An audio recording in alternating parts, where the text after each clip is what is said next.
family to swallow. The family taking part in a press conference alongside civil attorneys Ben Johnson and Ben Crump, who are representing them in their civil lawsuit. And they say they plan to take the case to a jury, but that it could take years for that to happen.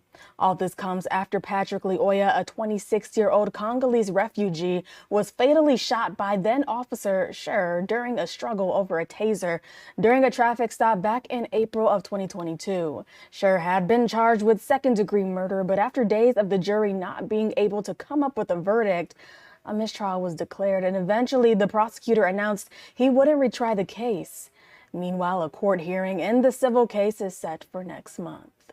Meanwhile, a major blow to the families of students killed in the Oxford school shooting after the Michigan Supreme Court declined to consider their civil case against the school district. Fox 2's Amy Lang has more on that. This is horrible. This is absolutely horrible, and there's going to be no change coming out of this tragedy. A staggering defeat for the family of Tate Meir and the other students killed in the Oxford school shooting. They've been trying to hold the Oxford school system accountable for its failure to stop a troubled teen from shooting up the school that day in November of 2021. But on Wednesday, they learned the Michigan Supreme Court declined to consider their case. That's basically what the decision today said, is your kid's just a gun statistic. We don't need to change a damn thing. What Buck Meir and attorney Ben Johnson were trying to change is government immunity, the policy that shields governments from lawsuits. Government now in Michigan, if you work for the government, injure or kill somebody, you are above the law. You don't have to worry about being held accountable. And therefore, no one will ever learn from these past mistakes. All along, our government has played games with this tragedy. Because they know they can't be held accountable. They're above the law. The shooter and his parents are now in prison for the deaths of Tate Meir, Madison Baldwin, Justin Schilling, and Hannah St. Juliana. But hopes to hold the system accountable are essentially still on hold. Without any question, this is a severe blow to the case and will be extremely difficult to overcome. I'm shocked. I'm shocked. I can't believe that a tragedy of this nature, our government can just sweep it under the rug and say, sorry for your luck, when it was preventable. In Southfield, Amy Lang, Fox 2 News. Meanwhile, it's going to be months before we learn if 4 people charged in that deadly hyperbaric chamber explosion in Troy will face trial. The former Oxford Center workers were back in court yesterday. They're all facing a charge of second-degree murder after a 5-year-old boy was killed in the blast back in January. The judge set a September date for their preliminary exam, which will determine if there's enough evidence to send the suspects to trial. We've made some progress on the scheduling aspect of things. As far as bond goes, my intention at this time is to continue the bond as it is currently set. The suspects are accused of manipulating the machines and ignoring safety protocols leading up to the explosion. Well, newly released body cam video shows the moments a Farmington Hills police officer saves a man's life, and they're using this incident to send a message. What's up, man? 547, he's coming to you. The driver was found unconscious, parked in the middle of 13 Mile and Middle Belt Sunday morning. After a couple of failed window knocks, the officer opened the door and tried chest rubs. Those were ineffective, and they knew that there was something medical, potentially medical related going on. Our officers are all trained on the symptoms of a drug overdose, and they believe that that was the case. The officer administered Narcan, helping to wake the driver, who was arrested for driving under the influence. Police reminded drivers, if you're impaired, you should always use a ride-share service or have a designated driver.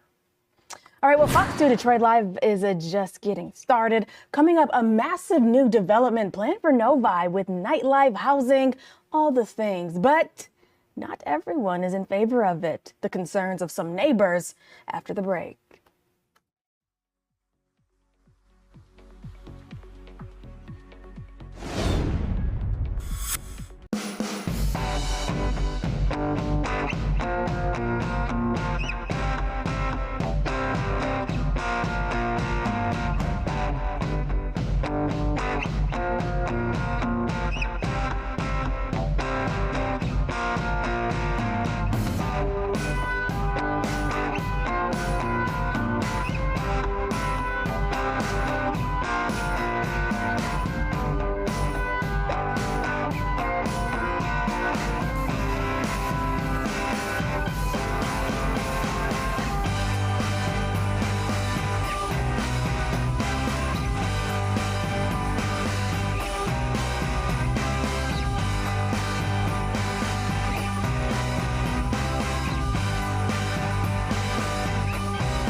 Welcome back to Fox 2 Detroit's Live, giving you a live look out at Mount Clemens on this beautiful, little cloudy, little gray Thursday we're experiencing here. We'll check in with Stephanie Mead in just a moment, see what's happening outside.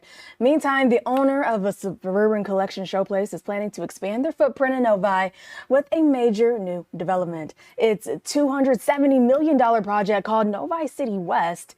It would include a convention hotel, new homes, and a new entertainment district along Grand River. But some people who live in the area aren't happy about this.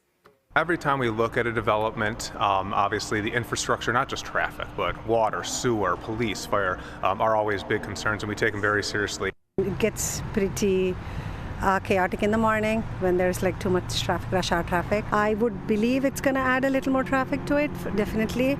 But yeah, I mean, growth-wise, yeah, city is growing. But it's not a done deal yet. In a statement, the developer tells us this project follows an 8-year process, and that included public hearings and planning.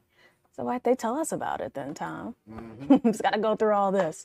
All right, let's talk to Stephanie Mead here about the weather, because it's looking pretty gray outside. Yeah. I saw that. It is. So does that mean we got rain on the way?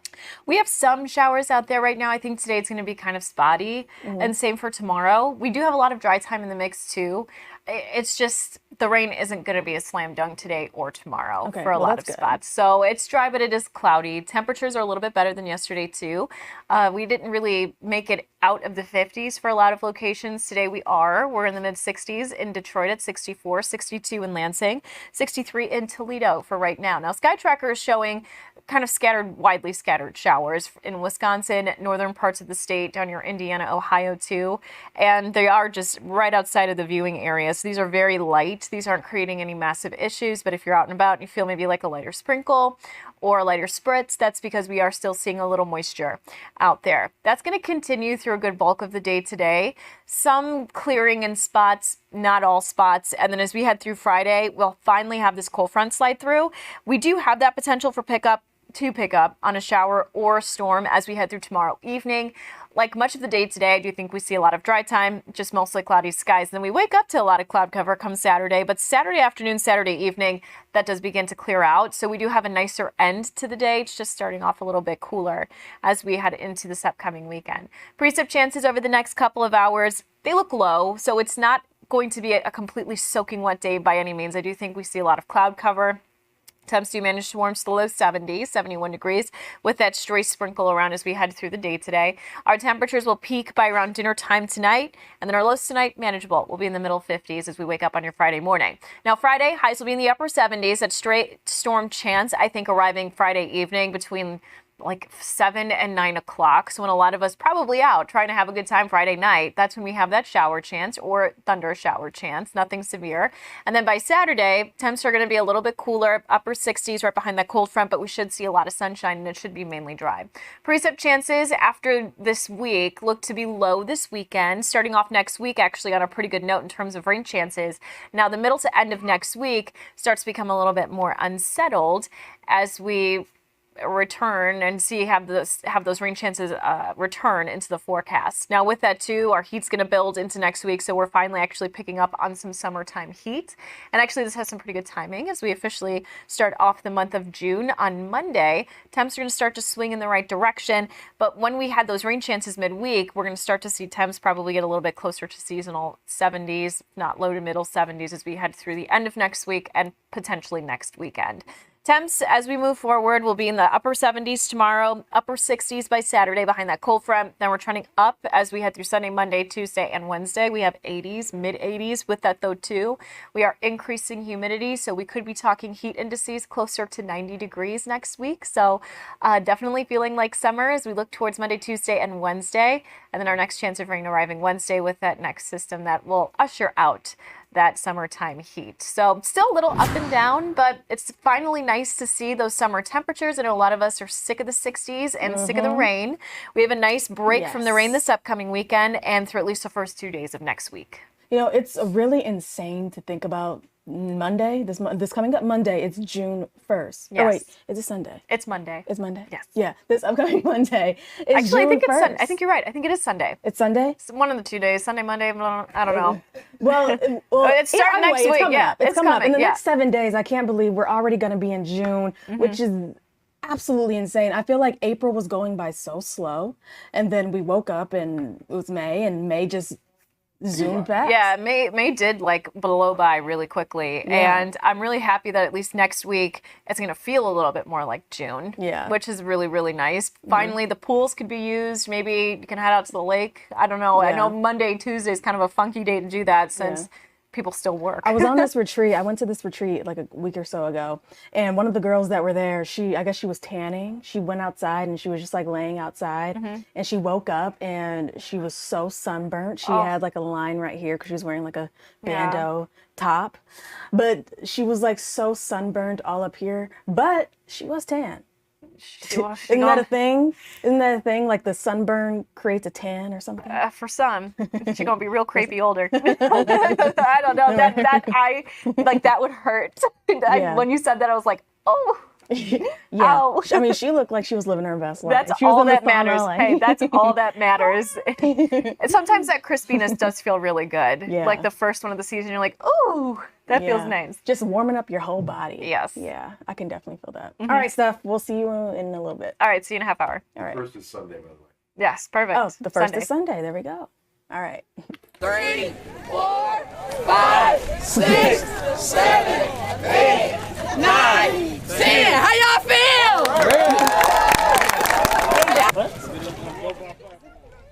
Detroit Police Chief Todd Bettison getting a good warm-up in the community for a Walk a Mile Wednesday on the city's west side. Now the chief and other officers with the 10 precinct had a chance to really connect with residents who can share concerns or just have a little chat. Just look at the output. It's growing bigger and bigger, and the community reached out, and they want me to do it every Wednesday, and so right now it's been every other Wednesday, but weather permitting, and it's not even a sunny day, and it might rain, but look at the crowd here. And so I'm actually surprised with everybody who came out today, but it's going to get bigger and bigger, and so in your neighborhood, know that I'm coming to where you are as well.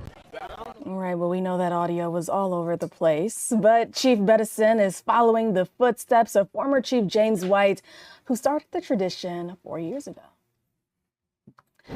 Well, this guy that you see right here on your screen, he grew up dreaming of playing pro sports, but life had other plans for him. See how this local high school student overcame the odds, beating hundreds of other students to win a full ride scholarship. That's coming up.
Welcome back to Fox 2 Detroit's Live. I'm your host, Bree Teamer. Now, from triggering sounds to the correct way to eat a banana and celebrating the small stuff, time to break all of that down in today's rundown with Ronya Shimona. Ronya Shimona. I love it. I think that's a great tagline here. I know. I like it. And Bree, you actually are pretty good. You can sing. A little bit. Yeah. I can hum and I can Good do for that. you. I feel like that wasn't full-blown singing. You totally woke us all up right now. I appreciate the song.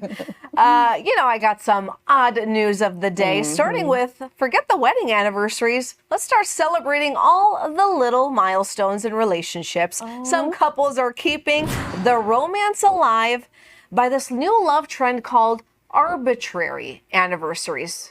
Tom, I love this. You ready for this? I'm ready. Yeah. Okay, let's keep this alive. That means couples are now choosing to celebrate random milestones. We're talking the first time they slid in each other's DMs, because that's how things start these That's days. funny. How about the magical moment you guys locked eyes?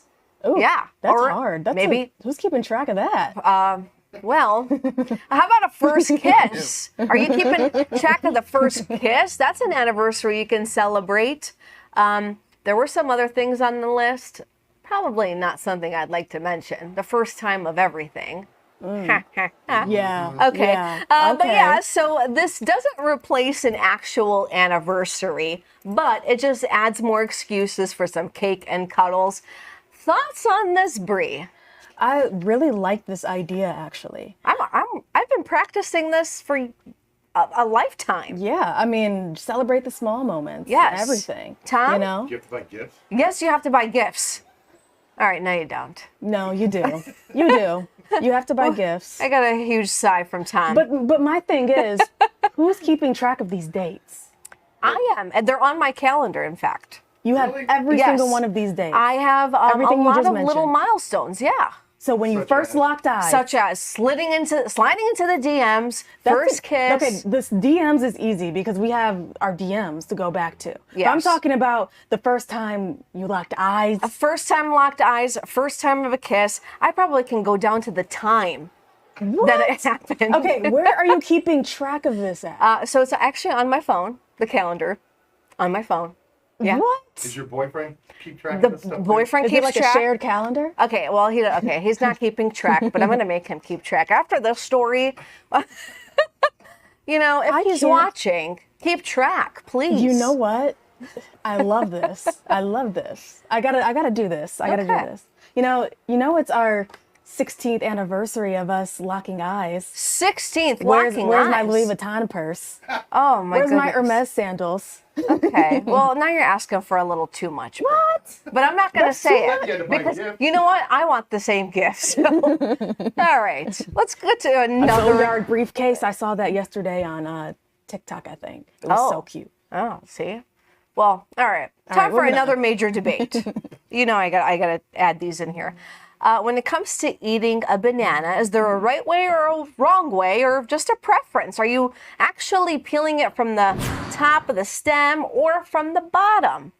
Yeah, this is going to have you thinking, right? Bananas are 19 cents. Oh, 19 cents per banana. Yeah. Okay, got it. Don't get too excited. They're still they're climbing up. Well, a poll asked the internet, and now 72% of people say they open it the way they may be considered normal. We're talking from the stem. But around a little over 20% of people say no, they do it the other way, the upside down way.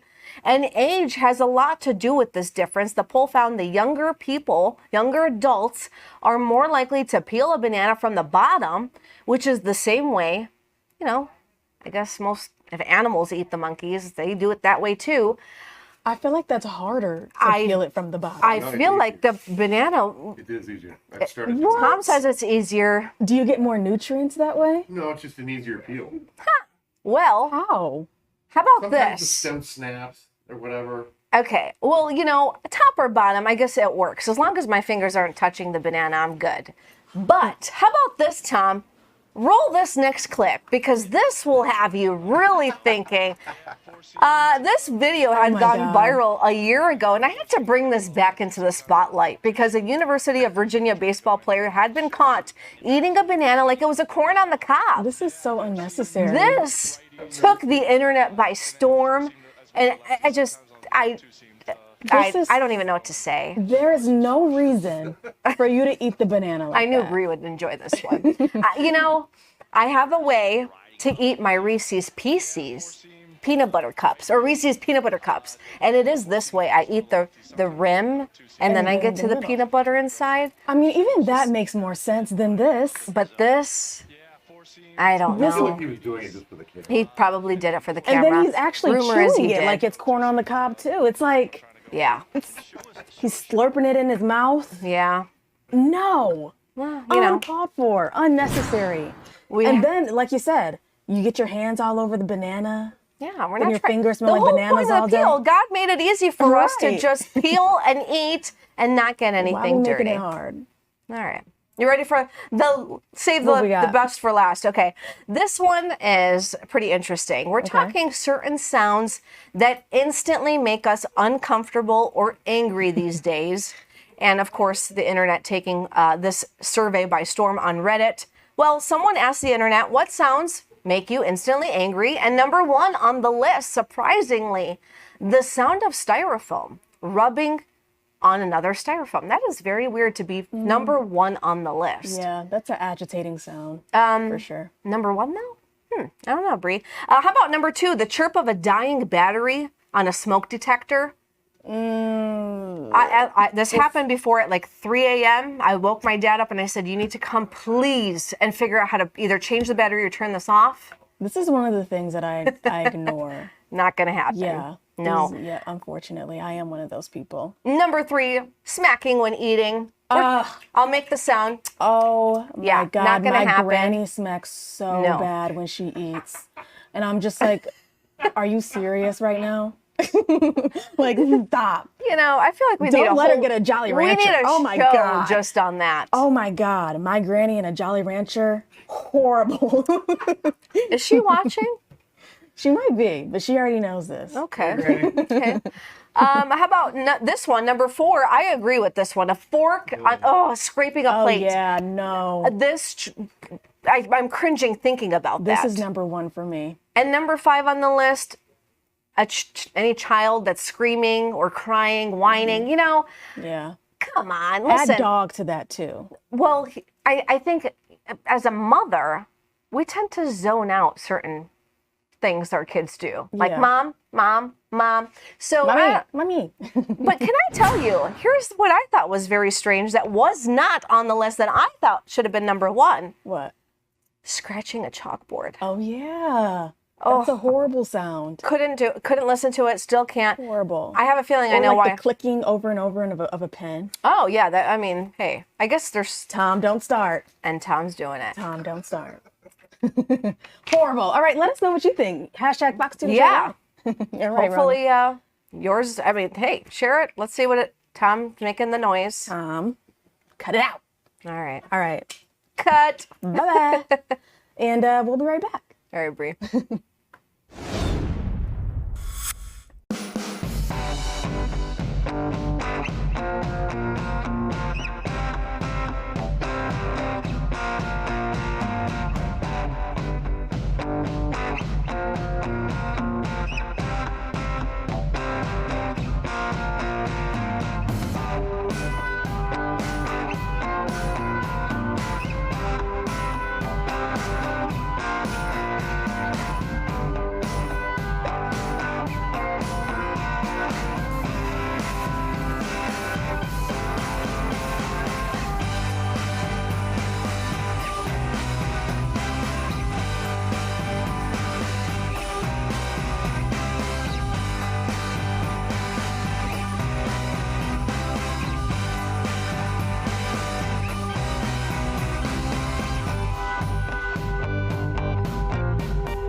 Welcome back to Fox 2 Detroit's Live. Time now is 1:33, 65 degrees. How did we lose 3 degrees in 20 minutes?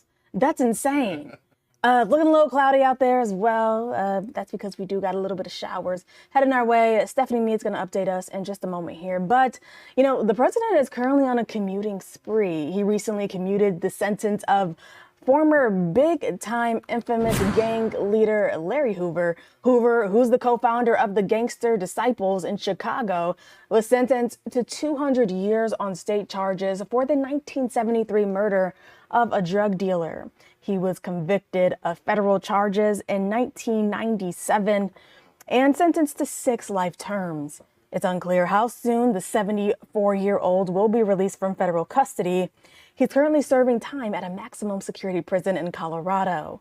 Hoover still faces the remainder of his state sentence in Illinois. Now, the president also pardoned rapper NBA Youngboy. The rapper, whose real name is Kentrell Gaulden, was convicted on federal gun charges last year. Prosecutors say he admitted to having a gun during a music video filmed in Louisiana and then again at his home in Utah. Gaulden was already a convicted felon, meaning it's illegal to have a gun in his possession.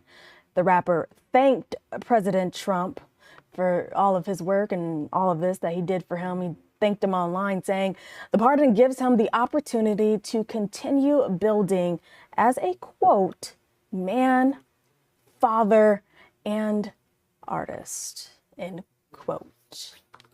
Well, someone else who's getting pardoned over here is Chrisley's best reality TV stars, Todd and Julie Chrisley. They were freed from prison after they received a pardon from President Trump on Wednesday.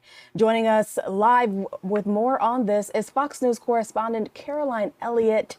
And Caroline, we found out about this early yesterday, that this was all going down. Now we know that one of the pair was released.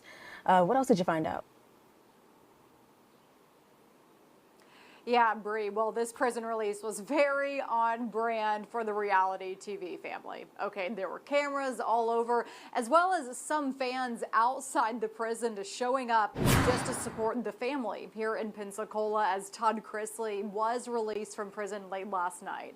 His daughter, Savannah, was also there to pick him up after nearly 3 years in the federal prison camp in Pensacola. Before President Trump stepped in, Todd Chrisley was sentenced to 12 years in prison after being convicted for bank fraud and tax evasion alongside his wife, Julie Chrisley. Mrs. Chrisley was also sentenced to 7 years in prison, but was also released from a prison facility in Kentucky late last night.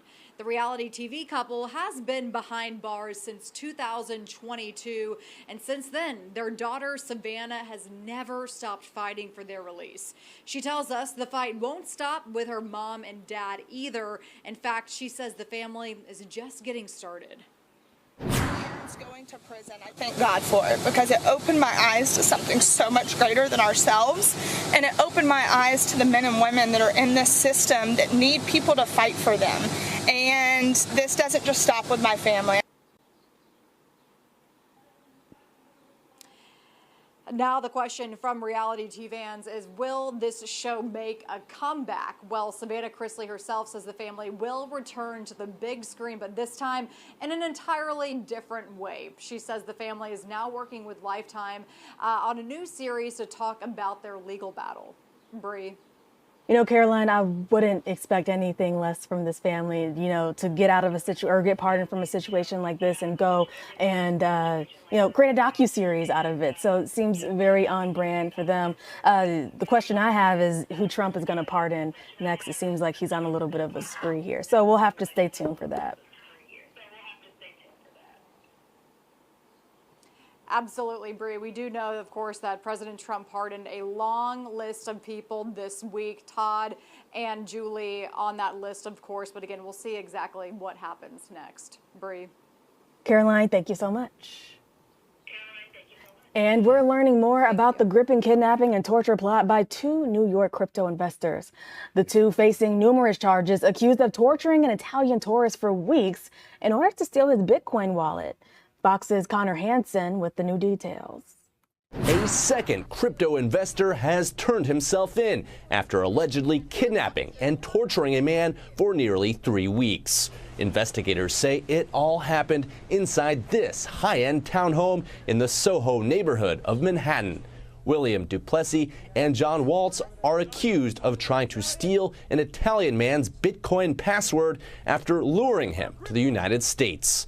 Over 17 days, the two crypto investors allegedly tied up the victim, shocked him with electrical wires, cut his leg with a saw, and forced him to smoke crack. I've rarely ever seen people come in and out of this building, to be honest. So the fact that that was all happening behind closed doors is just, it's shocking all around.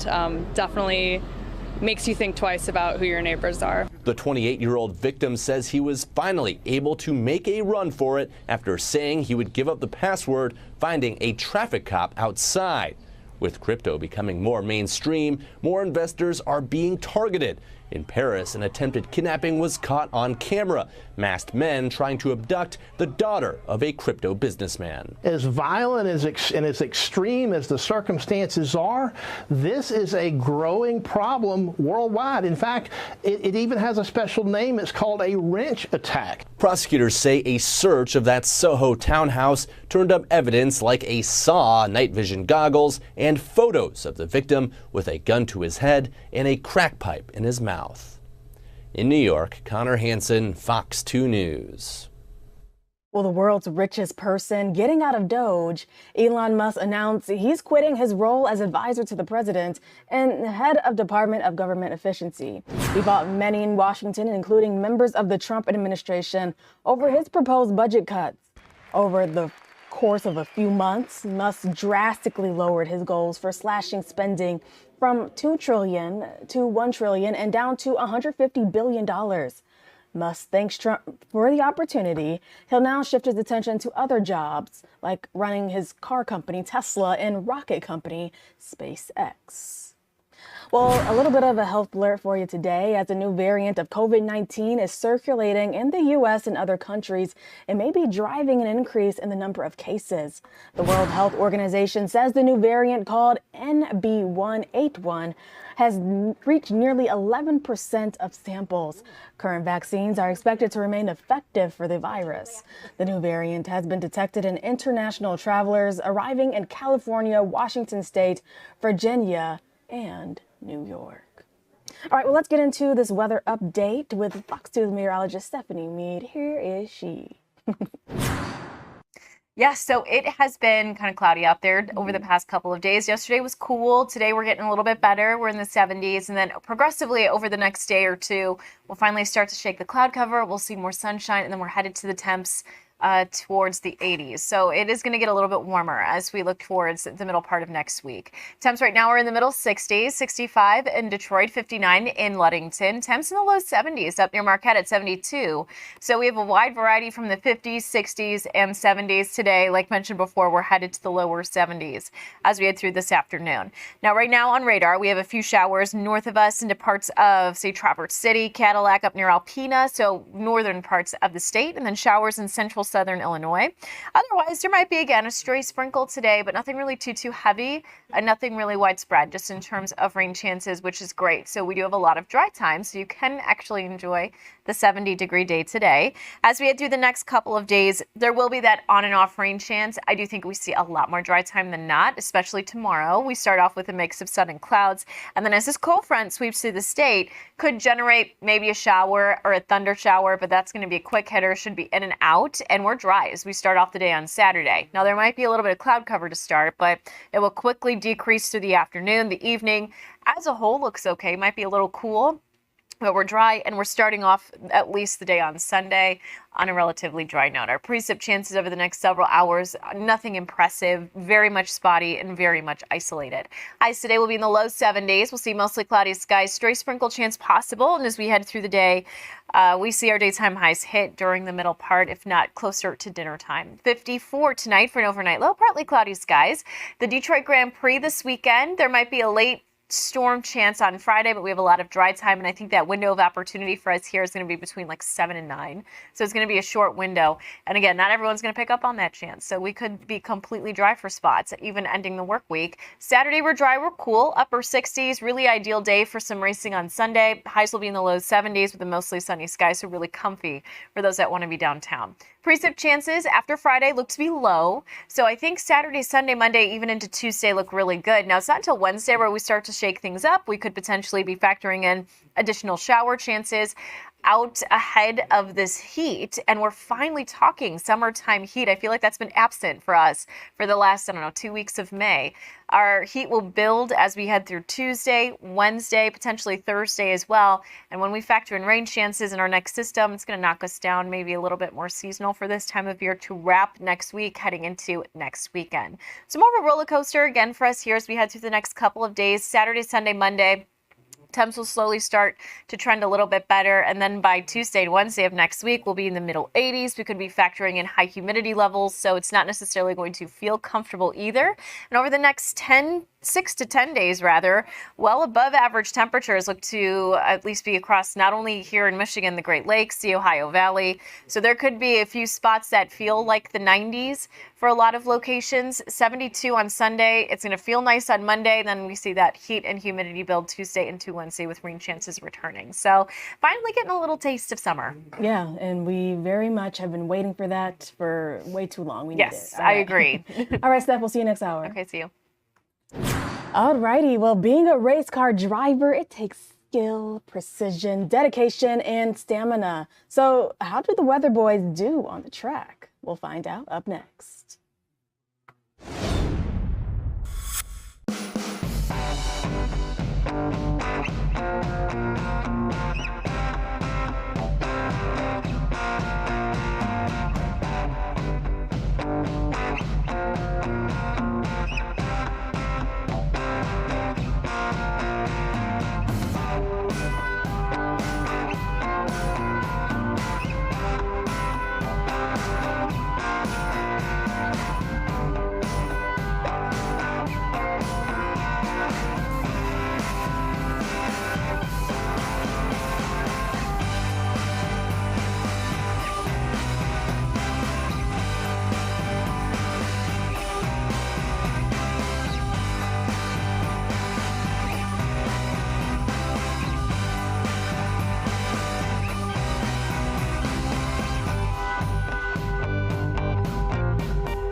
Welcome back. Well, the starting gun for the Detroit Grand Prix is just a couple of days away, but the Weather Boys are starting their engines a little early.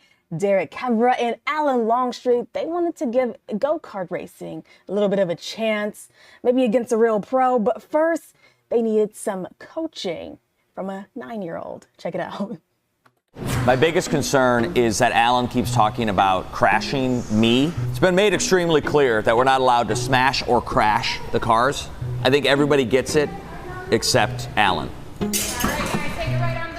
He's bumping me. Hey man, no guts, no glory. And later today, Derek and I race an actual pro driver who's actually running in the Detroit Grand Prix.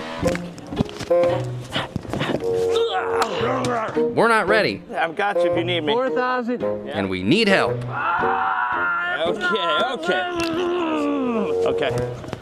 All right, I'm just gonna go put it over here then. Okay, it's not that heavy. I'm a queen, yeah, I'm a champion. So we found the best go-kart racer that we could afford. Turns out she's 9. This is Michelle, and she has been racing since she was 6. Our bright, shining hope. Are you ready to race? Sure, yeah. No, absolutely not. I have no idea what I'm doing. Coach, I need some advice. I don't, first off, what do we even call this thing? It's a cart. I got a question for you. Looking at these two guys, how do you think we'll fare in a go-kart? No experience. This hesitation is that of a kind 9-year-old not wanting to hurt the feelings of 2 middle-aged men. Something tells me that you don't think it's gonna go well, do you? No. It's not gonna go well. Okay, fine. Between him and I, who's gonna win? None of you. Yeah. Oh, we're gonna lose. None of you. Oh, great. So we're gonna lose none somehow. of you? What's the strategy when you're driving, like when you're out there? You have to follow all the racing lines. The racing lines are the fastest way around the track. Now, I saw drifting. Drifting. It's called drifting. I'll be behind and then I propel in front of him. That's a thing? Drifting is a thing, but that is not what it is. Oh.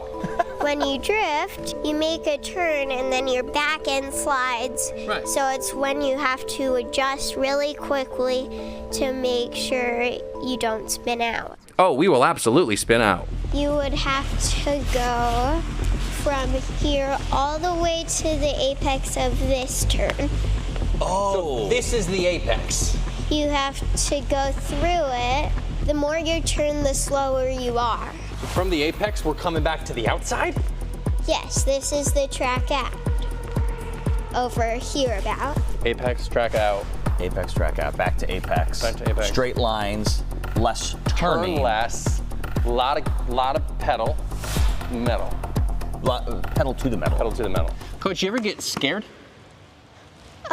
Mostly only in races. What do you do when you get scared? Focus, go around the track, and wait till it's over. Sometimes I think about, like, you don't have to be the best, you just have to try your best. Yeah. Right? And racing, you're not going to win every race, but as long as you try your best, you kind of won, right? Yeah. You don't want to put it that way, you want to put it this way. Oh, like this? Okay. Yep. Like this? Correct. And this is to do what? Prevent you from getting whiplash if you guys smash into each other. Just like so. Uh-huh. Yeah! Let's go. That's awesome. I think it's time, ready to ride, pedal to the metal, gas to the moon. Moon. Gas to the moon. That's what they say. That's how the saying goes. Cool. Don't forget, Derek, win or lose. You're still Derek. Yeah. Oh, you didn't hear me? So you said just push it down a little bit. Yep. So just that. flutter it. Yep. And That's go a right flutter? back to the gas. Yep. I know you're trying to be sneaky back there, but I heard that. What'd you? He's trying to get some pro tips on how to make his cart go faster. I feel a little bit nervous. No, I don't feel nervous. I feel excited. I feel excited.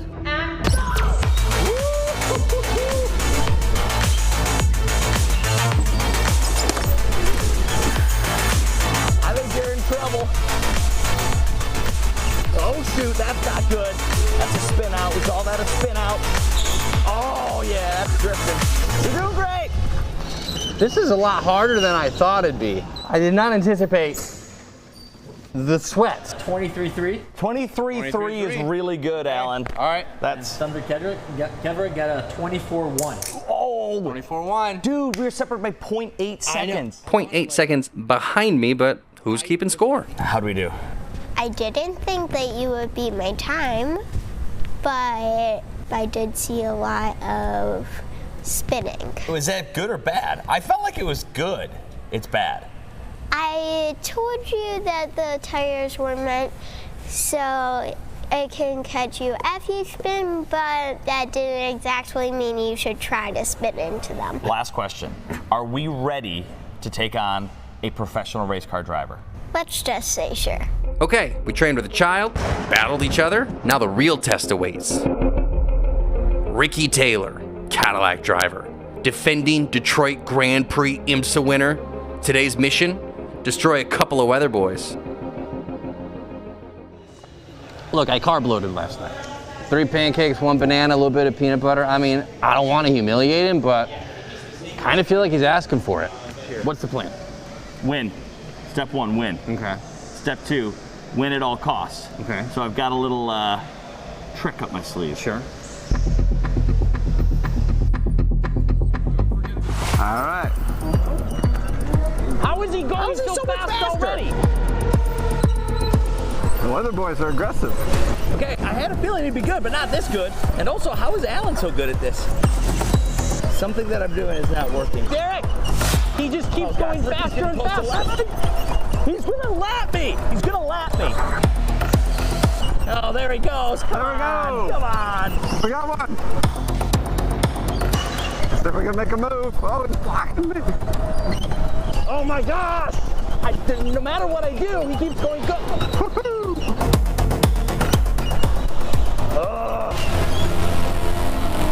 Yeah, we obviously let him win. It would have been rude to embarrass our new friend, but to win is not normal in racing.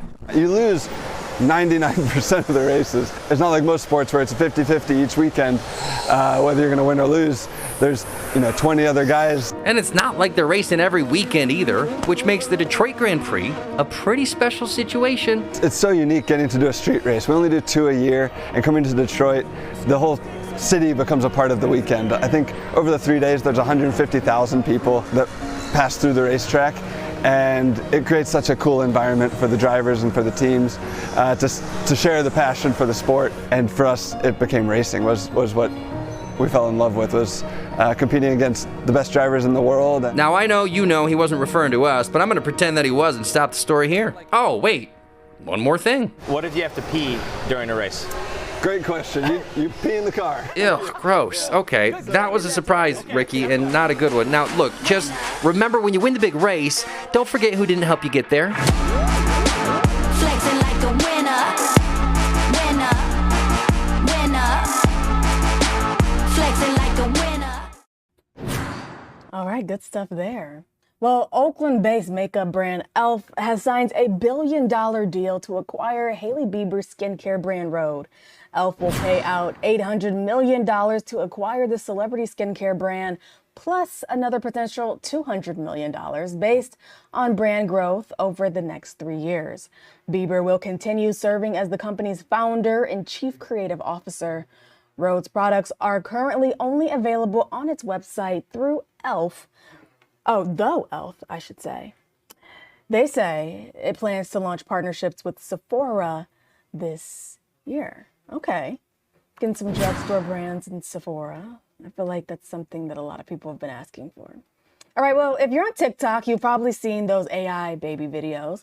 They're dividing the internet. Take a listen. Let me tell you something, Nicholas. Yes, ma'am. 10 minutes ago, you said to me you haven't worked in 2 years because you're waiting for shoulder surgery on both of your shoulders. I love the fact that this little baby has the same exact mannerisms as her, too. Like the way that she's talking and doing her little hand movements. Now, the eyebrows, the little nose squinch. Now, that was obviously an AI-generated baby version of Judge Judy. These short videos feature baby-faced versions of famous people. But I want to know what you think. Do you think that these are creepy? Or do you think they're cute? I think they're cute. Why would they be creepy? Yeah, they're very cute. Like, come on. Have a little fun. Live a little. All right, well, there's still so much to come right here on Fox 2 Detroit Live. Stick with us. Ooh. I was talking a little too fast there. We'll be here until 5 o'clock. See ya. See ya.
Thanks for joining us on this Thursday, May 29th. I'm your host, Ronya Shimona, and you're watching Fox 2 Detroit live at 2.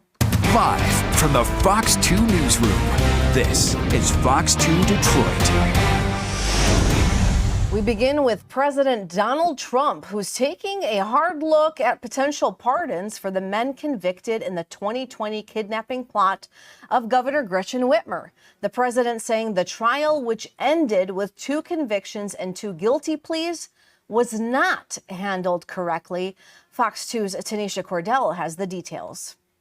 A failed, foiled plan to kidnap Governor Gretchen Whitmer in response to her COVID lockdown orders, landing these 2 men in prison accused of domestic terrorism. They put a ton of resources into making it look like our guys wanted to commit a crime. Can clearly indicate to the jury some very simple ways to take apart a very complex plot hatched by the FBI to entrap my client. Barry Croft Jr. and Adam Fox at the center of the federal case, sentenced to a combined 35 years back in August 2022. This shows that people will be held accountable. I think yesterday's conclusion of the trial was a just result. But now the duo make it to walk free. The president confirming possible pardons during a press conference, calling the convictions a railroad job. I'll be honest with you, it looked to me like some people said some stupid things. You know, they were drinking and I think they said stupid things. But I'll take a look at that, and a lot of people are asking me that question from both sides, actually. The new DOJ appointee in charge of reviewing pardon cases already reviewing this case. A MSU law professor not surprised. There is a pattern emerging where President Trump is pardoning people who he perceives as being a victim of politically motivated prosecutions. That pattern shown with the pardons of those convicted for their role in the January 6th riot at the Capitol. The run-of-the-mill pardons are guilty people who are being forgiven, but the president still does have that power to use it to say, you did nothing wrong. We were able to catch up with Governor Whitmer today at the Mackinac Policy Conference. She told us the pardons would be a huge disappointment. She also said she condemns all political violence, even reminding us that she was one of the first to condemn the assassination attempt against the president. I'm Tanisha Cordell reporting Fox 2 News. It has now been a week since the Kent County prosecutor announcing he would not be retrying former Grand Rapids police officer Christopher Scher in the shooting death of Patrick Lyoya. Today, Lyoya's family responding, saying they are heartbroken. Yes, they're crushed. This is yet another blow to the family where criminal law justice has failed them. So they feel very strongly about that. What you're seeing are police officers who will absolutely never be found to be guilty and will never serve a single day in jail, when anybody else that commits that crime other than a police officer would be in jail for the rest of their life. So a very, very tough pill for this family to swallow. The family at a press conference alongside civil attorneys Ben Johnson and Ben Crump, who are now representing them in a civil lawsuit, and say they plan to take the case to a jury, but it could take years for all that to happen. All this comes after 26-year-old Patrick Lyoya was fatally shot by then Officer Scher during a struggle over a taser during a traffic stop back in April of 2022. Scher had been charged with second-degree murder in the case, but after days of the jury not being able to come up with a verdict, a mistrial was declared, and eventually the prosecutor announced he would not retry the case. Meanwhile, a court hearing in the civil case is now set for next month. A major blow to the families of students killed in the Oxford school shooting after the Michigan Supreme Court declining to consider their civil case against the school district. Fox 2's Amy Lang explains. This is horrible. This is absolutely horrible. And there's going to be no change coming out of this tragedy. A staggering defeat for the family of Tate Meir and the other students killed in the Oxford school shooting. They've been trying to hold the Oxford school system accountable for its failure to stop a troubled teen from shooting up the school that day in November of 2021. But on Wednesday, they learned the Michigan Supreme Court declined to consider their case. That's basically what the decision today said, is Your kid's just a gun statistic. We don't need to change a damn thing.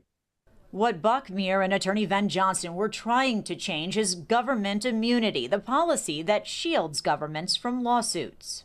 Government now in Michigan, if you work for the government, injure or kill somebody, you are above the law.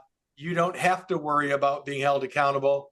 And therefore, no one will ever learn from these past mistakes. All along, our government has played games with this tragedy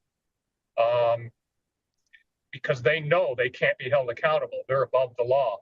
The shooter and his parents are now in prison for the deaths of Tate Meir, Madison Baldwin, Justin Schilling, and Hannah St. Juliana. But hopes to hold the system accountable are essentially still on hold. Without any question, this is a severe blow to the case and will be extremely difficult to overcome. I'm shocked. I'm shocked. I can't believe that a tragedy of this nature, our government can just sweep it under the rug and say, sorry for your luck, when it was preventable. In Southfield, Amy Lang, Fox 2 News. It's going to be months before we learn if 4 people charged in that deadly hyperbaric chamber explosion in Troy will face trial. The former Oxford Center workers were back in court yesterday. They're all facing a charge of second-degree murder after a 5-year-old boy was killed in the blast back in January. The judge set a September date for their preliminary exam, which will determine if there's enough evidence to send the suspects to trial.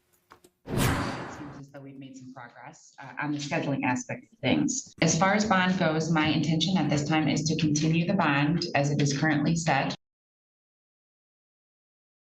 The suspects are accused of manipulating the machines and ignoring safety protocols leading up to the explosion. Of course, we'll continue to follow that story and bring you the latest. Now to newly released body cam video showing the moments of a Farmington Hills police officer saving a man's life. And they're using this incident to send a message. What's up, man? 547, he's coming to you. The driver, as you can see in that footage, found unconscious, parked in the middle of 13 Mile and Middle Belt Sunday morning. After multiple failed window knocks, the officer opened the door and tried chest rubs.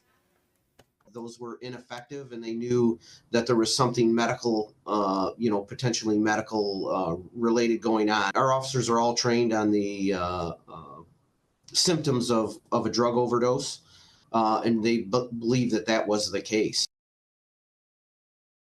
The officer administering a Narcan, helping to wake the driver who was later arrested for driving under the influence. Police reminding drivers, if you're impaired, you should always use a ride-sharing service or have a designated driver. Fox 2 Detroit Live is just getting started. Coming up, a massive new development plan for Novi. This one has a whole lot happening. We're talking nightlife, housing, and so much more.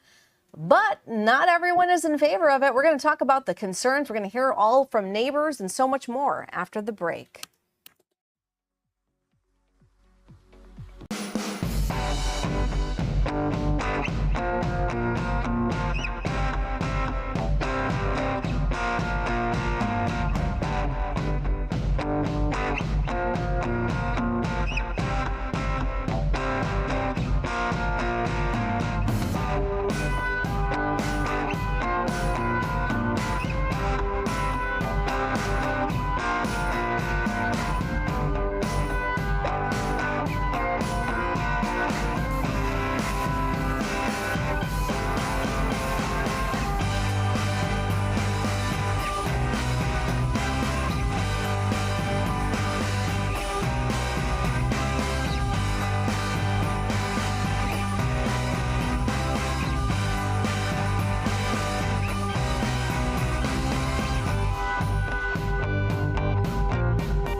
Welcome back to Fox 2 Detroit Live. A live look outside right now, downtown Detroit, looking like a beautiful day and more beautiful days to come. We're going to check in with our meteorologist in just a bit.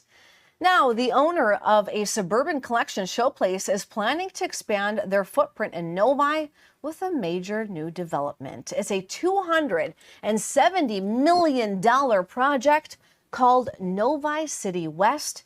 It would include a convention hotel, new homes, new entertainment district along Grand River. This has so much to offer, but some people who live in the area, they're not happy about it. They say the potential project might get in the way of things. Every time we look at a development, obviously the infrastructure, not just traffic, but water, sewer, police, fire, are always big concerns, and we take them very seriously. It gets pretty chaotic in the morning when there's like too much traffic, rush hour traffic. I would believe it's going to add a little more traffic to it, definitely. But yeah, I mean, growth-wise, yeah, city is growing. Yeah, we certainly can't use more more traffic here in Metro Detroit. Now, we will say this is not a done deal yet. In a statement, the developer tells us the project follows an 8-year process, and that includes public hearings and planning, so much more. But obviously, congestion, traffic, a big concern. All right, turning now to weather. A nice day outside, but will the nice weather continue? And maybe we'll see more. Stephanie Mead joins us now in the studio. Hi, Steph. Hi. Yeah, so we do have nicer weather returning. It's actually not that bad today, which is kind of nice. Maybe a few stray sprinkles that are out there right now, but as a whole, moving forward tomorrow, we have a lot of dry time. Temps will be in the upper 70s. And as we move forward, we do cool off a little bit, but then we do see some big time summer heat finally making appearance in our forecasts, especially as we start off the month of June. So as we move forward, temps are in the 60s right now. Overall, not awful in terms of our conditions right now. There are a few stray sprinkles out there at the moment. Not creating any huge issues, though. We have a line of some lighter showers up near parts of what looks like just north of St. Clair County and parts of Sanilac County. And as we widen out the view, most of the rain right now up near northern parts of Michigan. We do officially start off the hurricane season on Sunday. That starts June 1st. We don't have any active tropical action at the moment, just because we do have some Saharan desert particles that are traveling over the ocean right now, and that really does hinder any development of any tropical, activities. So moving forward, it's not going to start off super active. These are some of the names right now that we have for the season thus far. We have Andrea, Barry, parts of Dorian, Aaron. So a lot of these names are going to be what we're utilizing as we move forward. Usually they are. But as we move forward, we're hoping for a quiet tropical season. Otherwise, our Fox Futurecast model does show some showers possibly around. It's going to remain mainly dry, I think, for a good portion of us, but we're not going to rule out that chance of rain to end the week. And as that cold front moves through, we'll have a few showers that generate during the late afternoon, early evening hours. It's going to be a small window here. And then this upcoming weekend should be mainly dry both Saturday and Sunday. Low 70s, mostly cloudy skies, maybe a stray sprinkle. And then as we move forward, temps will top out in the lower 70s. 54, partly cloudy skies, the Detroit Grand Prix. For this upcoming weekend, doesn't look bad. There will be a window of some storms Friday evening. Otherwise, Saturday, Sunday look great. Temps will be in the upper 60s, lower 70s. So you really couldn't ask for better weather to be outside. Precip chances after this week look to remain low Saturday, Sunday, Monday into Tuesday. Now, as we look towards Tuesday, Wednesday, Thursday, that's when it starts to become a little rocky. We have a few shower chances that we'll be factoring in with our next system here that will usher out the heat and humidity and bring our temperatures back down to pretty close to near seasonal as we look towards the end of next week and next weekend as well.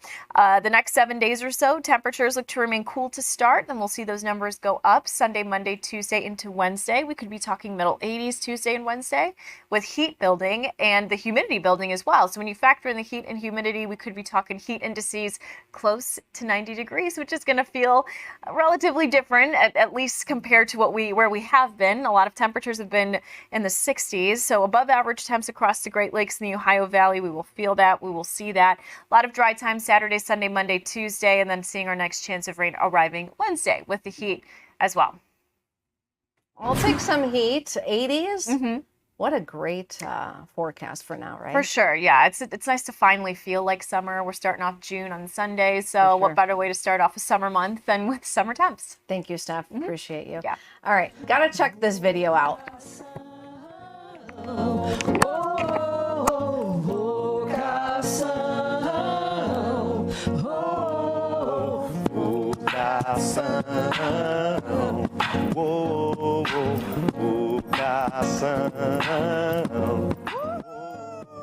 Hey, hey. I tell you, I saw this video.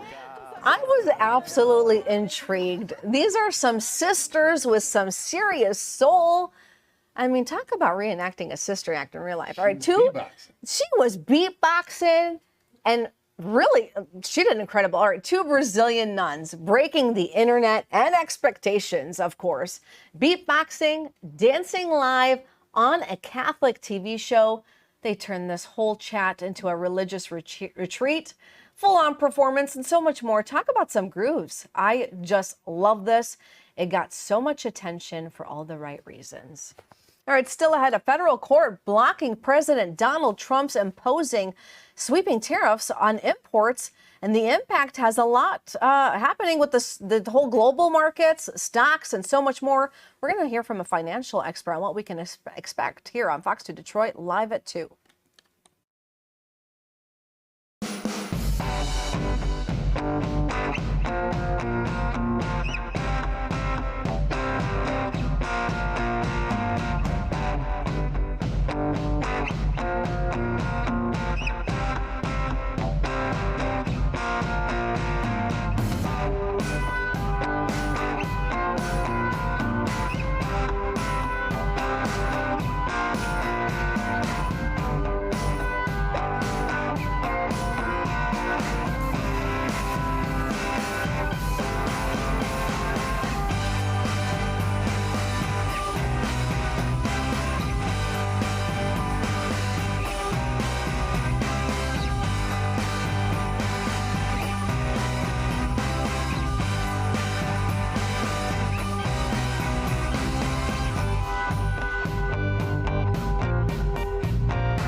Welcome back to Fox 2 Detroit Live. A live look right now. Wall Street, all over the place. Stocks started off on the upside, then fell a little bit around midday, climbing up again, and now another drop. Now, this all happening after a major court ruling blocks President Donald Trump's sweeping tariffs. Welcome back to Fox 2 Detroit Live. I'm your host, Ronya Shimona. Meantime, technology stocks leading the way, and all the gains were even bigger in Asia after reaction to this news. Joining me now to break this all down for us and what it means for investors and the economy, Assistant Professor of Management, Legal, and Ethical Studies at Oakland University, Dr. Michael Greiner. So good to have you on the show. It's great to be here. Thanks for having me. Let's get to this court ruling. Obviously, a major decision today to block the tariffs. Talk to me about the significant impact this is going to have, not just in the U.S. Trade policy, but all over the globe. Well, this is a global issue, because the United States is such a huge economy. Sometimes we talk about China and the threat that China poses to us, but we forget about the fact that the United States is still by far the world's largest economy. In fact, we're still almost double the size of China's economy. So when something happens in the United States, it affects the whole world. And so that's why these tariffs have been such a big deal. And basically what happened is you had some small business people who were affected by these tariffs take them to court. And the court that they went to specifically is this court in New York that specializes in trade issues. In fact, they call it the International Trade Court. And a panel there of 3 judges, one of whom was actually appointed by President Trump in his last term, all 3 unanimously ruled against him, that essentially he had exceeded his authority in imposing these tariffs. And so basically what we're looking at is these tariffs, the 10% reciprocal tariffs that you'd heard so much about, as well as those huge tariffs that were imposed on things coming from China, from Canada, and from Mexico. They are all wiped out, essentially under the idea that there was really no emergency that justified them. And so that's what the court has taken this position on now. And it's, as you can see, it's affected markets throughout the world. Would you say this ruling will likely calm the market or kind of cause a little bit of volatility? And if so, what can we expect both in short-term and long-term stocks? Yeah, that's a concern because, I always say to my students that the biggest problem that business has, or the biggest worry that they have, is actually uncertainty. When you have some expense coming up or some potential risk coming up then that you can budget for, then you just build it into your cost, and you understand that that's a price you're going to have to pay, and you include it in the price that you're charging your customer. The things, though, you can't budget for, the things that are unexpected and uncertain, those are the things that really cause problems for business. And the problem that we've had with these tariffs is that they've kind of been on and off. Some are happening, some aren't happening. Then you have big ones, and they get reduced. And this is a big problem for businesses that are kind of trying to plan what they're going to be charging their customers. And that really has been the issue that has stymied a lot of the business investment that's been going forward and has really kind of roiled the stock market. And certainly you've seen that. Yeah, you've seen that with the stock market going up and down. But I would just caution people, the bigger market to look at in some respects is the bond market. And the bond market has some serious concerns about what's going on in the United States right now. And that could be...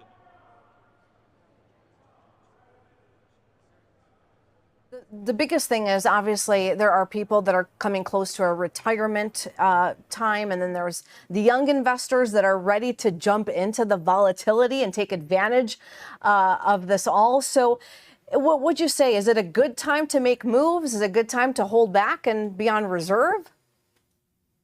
Well, I think the best advice is what's given by most financial planners, which is, if you've got some time left before you're retiring, don't panic, just ride it out. If you're close to retirement, then hopefully over time you've kind of been shifting some of your assets from some of the more volatile investments, things like stocks, into some of the more safer things like bonds and treasury bonds, for example. And if you've been doing that, then I think really just stay the course. What research has found repeatedly is that over time, if you just kind of play it cool and don't try to beat the market, you're going to be in good shape.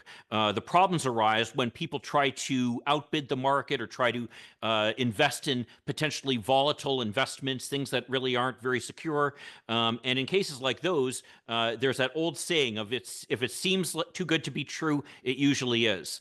And so I really caution people about kind of panicking right now. Now's not the time to panic with your stocks and investments. Just kind of stay pat and see what happens. And Dr. Michael Greiner, I have one other question for you. Thoughts on crypto right now? Yeah, well, I've actually talked on Channel 2 a couple times before about this. I'm kind of a crypto skeptic, you'd say. The problem that with crypto is it really doesn't represent anything. You know, at least when you're investing in, say, treasuries or US dollars, those represent essentially the backing of the entire US government and the entire US economy. As long as the US economy is doing well, which I think is a pretty fair bet over the long run, then those things will be doing fine. Crypto, on the other hand, is basically just speculation at this point. There have been some uses that have come to light in some places where there hasn't been ready access to currency the way we have in the United States. But still, it is something that I think is highly risky. I would put that within the realm of essentially gambling, which is if you want to invest in it, that's fine, but certainly don't invest more in it than you can afford to lose. Because unfortunately, that's the reality of crypto. There's no way to guess what's going to happen. And in a lot of cases, I've seen people who put money into it that they couldn't afford to lose, and they've really ended up in a bad situation as a result of that. So good to have you on the show. We'll have to check in with you once we find out more about this whole tariffs and all this happening, right? Thank you, Doctor.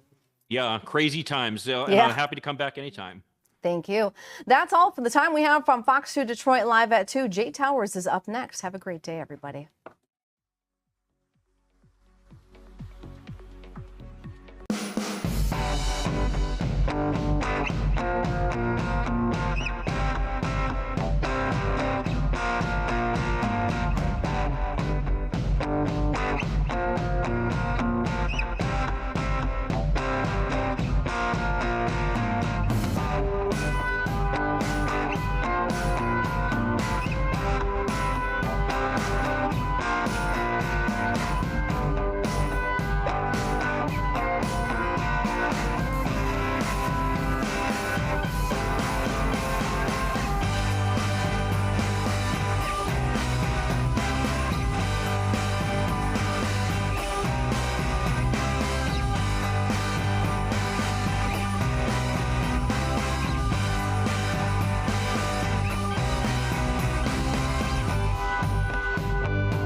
Towers in the morning, 100.3 WNIC.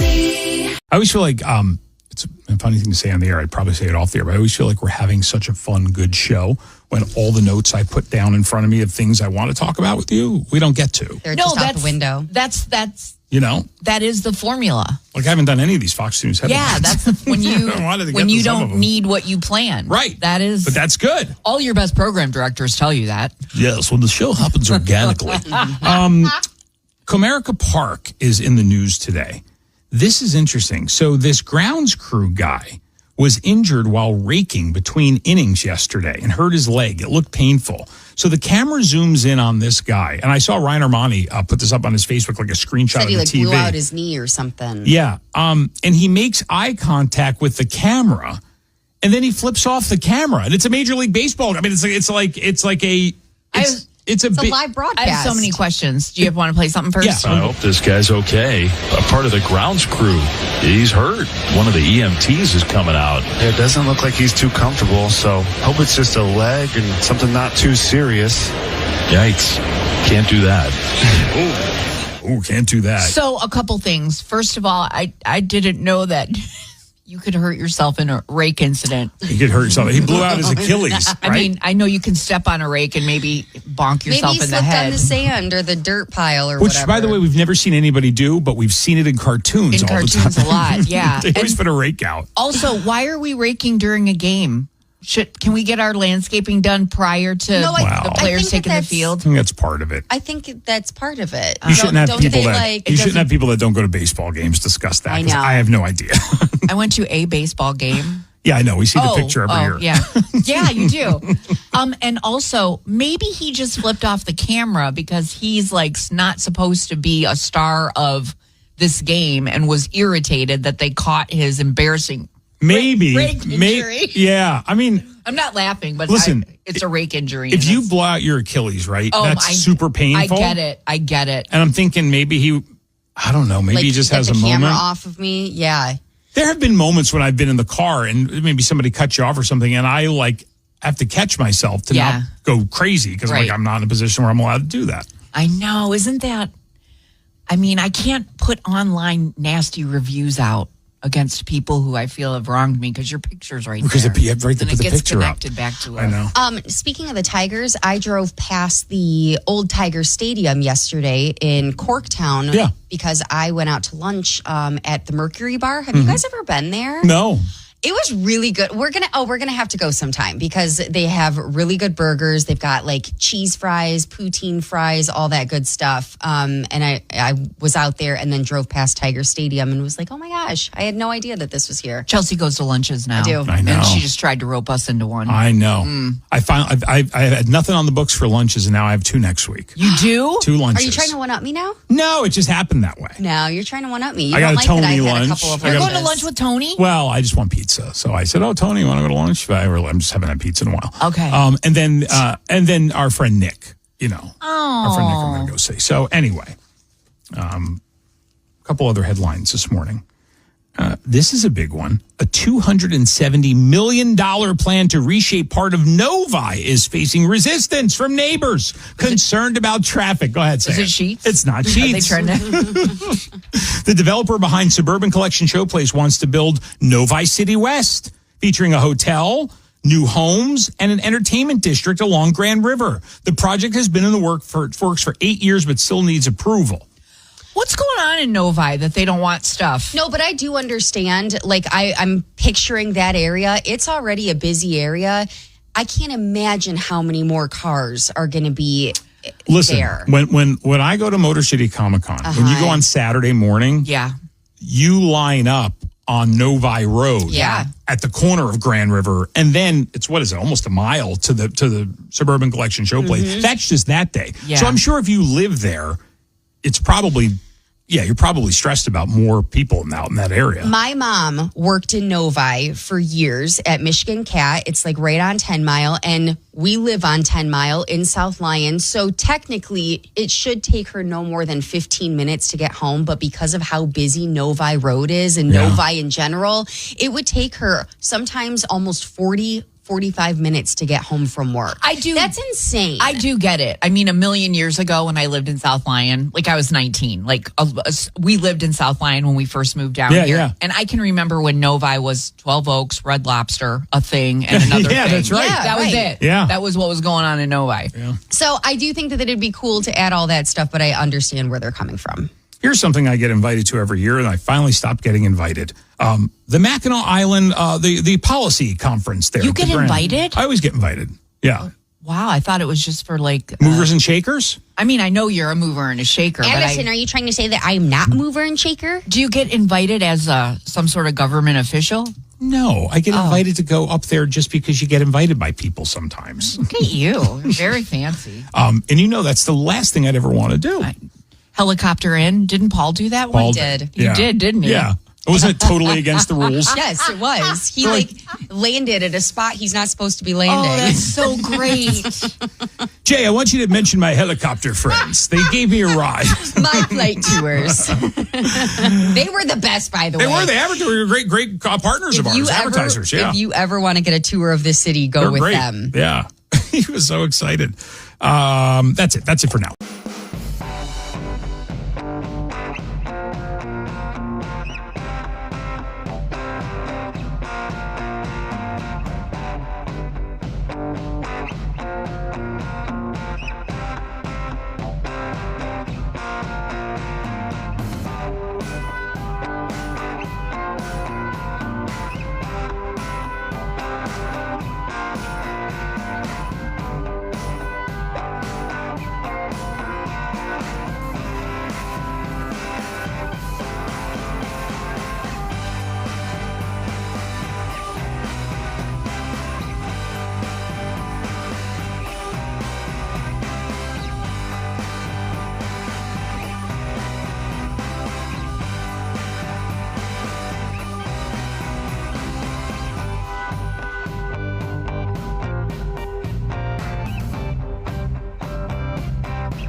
It's Thursday. And every Thursday on our show, we do something called Crazy Lines. We go around the room and tell you something that makes us a little crazy or not right in the head. We can't even use the...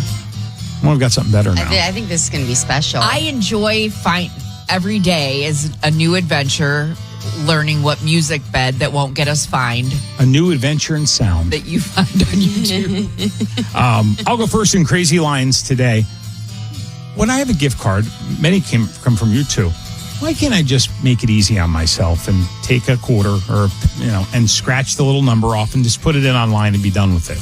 I won't do it. For an impatient guy that I am, I have to sit there and try to peel off the film that has the silvery stuff you scratch off. And hope that it doesn't peel the numbers off with it and stuff. Which takes way too much time, yet I refuse to scratch it, and I should really scratch it. Oh, I did not see that coming. Lou Dahlman. That's right. The Allison's bubble guy. Oh my God, he's got a whole bunch of new jobs coming. Maybe we'll put out an album at Christmas. There we go. Allison, you're up. I do just want to say that I understand that, though. That's why I don't like those. I don't like scratchy the little particles all over. I like the scratchy tickets, but I let Warren do them because I just don't like all the dust and the mess. Right. This is ridiculous. I was just telling this to Chelsea yesterday, but both of our tabs on our license plates will expire on Saturday because they're both in Warren's name, and it's his birthday. So I don't think twice about when rent is due or DTE or the cell. Bills have to get paid. Right. But for some reason, it really, and I waste money too. So it's not a money thing, but those little red registration renewal things come in the mail and I stick them to the fridge. Yeah. I always wait till the last minute. And then I think to myself, how many weeks can I go with the plates expired? Oh my God. And think I can get away with it just because I don't want, it's not about money. It's not about effort. You're only hurting yourself because you're going to get Warren's tabs renewed because he's going to not want to break the law. So you're already going to be there. Just get yours done too. It's breaking. It is. I mean, it is. I mean, after Saturday, if they're not done, that will be unlawful. But for some reason, it just really irks me to have to spend money to renew them. So I said to him, "Shall I call Jocelyn Benson?" No, please don't. Don't tell her. I'll call her. I'm gonna renew them tomorrow. But I just want it known. It bothers me. Just bothers me. Noted. Okay, thank you. Chelsea? Okay, so I've had a cold for the past week and have been blowing my nose. The two of you sounds like you've had a cold for the last year, but no go kidding. ahead. Have been blowing my nose nonstop and stuff. So when my nose is really running, sometimes I'll just stick a Kleenex up my nose and just let it sit there. But I'm doing this while in the car. I am so self-conscious about it, though, that I'll put my hand over my nose so that other cars can't see me. What difference does it make? They don't know me. We're never going to run into each other again, but I have such a complex about it. Yeah. You just see me driving along the road like this. Yeah. Wow. Either you don't care what other people think, and you're shoving Kleenex up your nose, it's hanging out, and that's fine. Or you do, so you wait to do it. I also think this new music makes everything feel more anxious. And I don't know why. I know, I'm getting really uncomfortable. Not used to it. Maybe I'll have Lou remix this. I think it needs beats. Or drums. It needs drums. Yeah, beats, drums. Yeah. I think you're right. Yeah. But I think we're on the right track. I think it being just acoustic like that is not really working for us. Yeah. All right. I'll have him remix it. Lou, it's give him another job. Thanks. All right. There's Crazy Lines on 100.3 WNI.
couple things before we get into Fox 2 News headlines. Saw our friend from Jay's Juniors, Larry, yesterday.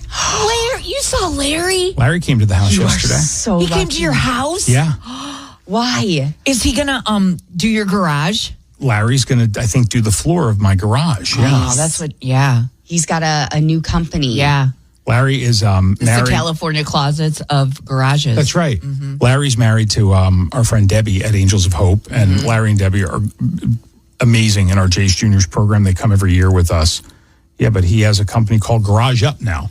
Yeah. So he just started it, and it's something you like to hear too. Anybody starting a business Yeah. in a world where businesses have been going away? He told us about it when we were leaving, when we were at the airport, or he told me about it, like what he was working on, and I was really excited for him because I think there are some of these kind of companies that exist, but you don't really hear about them. Right. You know what I mean? So, and it's a he does it all. I mean, you can change your garage doors. He can. This is not commercial. Epoxy by the way. the floors. Yeah, but basically, I'm going to get the Organize. floors epoxied. I think. Yeah. Yeah, I think that's cool. It's also you don't slip in because remember how many times do I come in the winter going? I almost killed myself in the garage slipping on because it was painted and old. So. Oh, you're so lucky you got to see him. I We know, love that's Larry. It's great to see Larry yesterday. Did he say hi to us? Of course. He talked about the show because he said he was listening to the podcast driving over to the house, which I thought was great. What else? Oh, one other thing. Yesterday, I totally was captivated by this. I think we missed it by a day, but did you know AGT is back?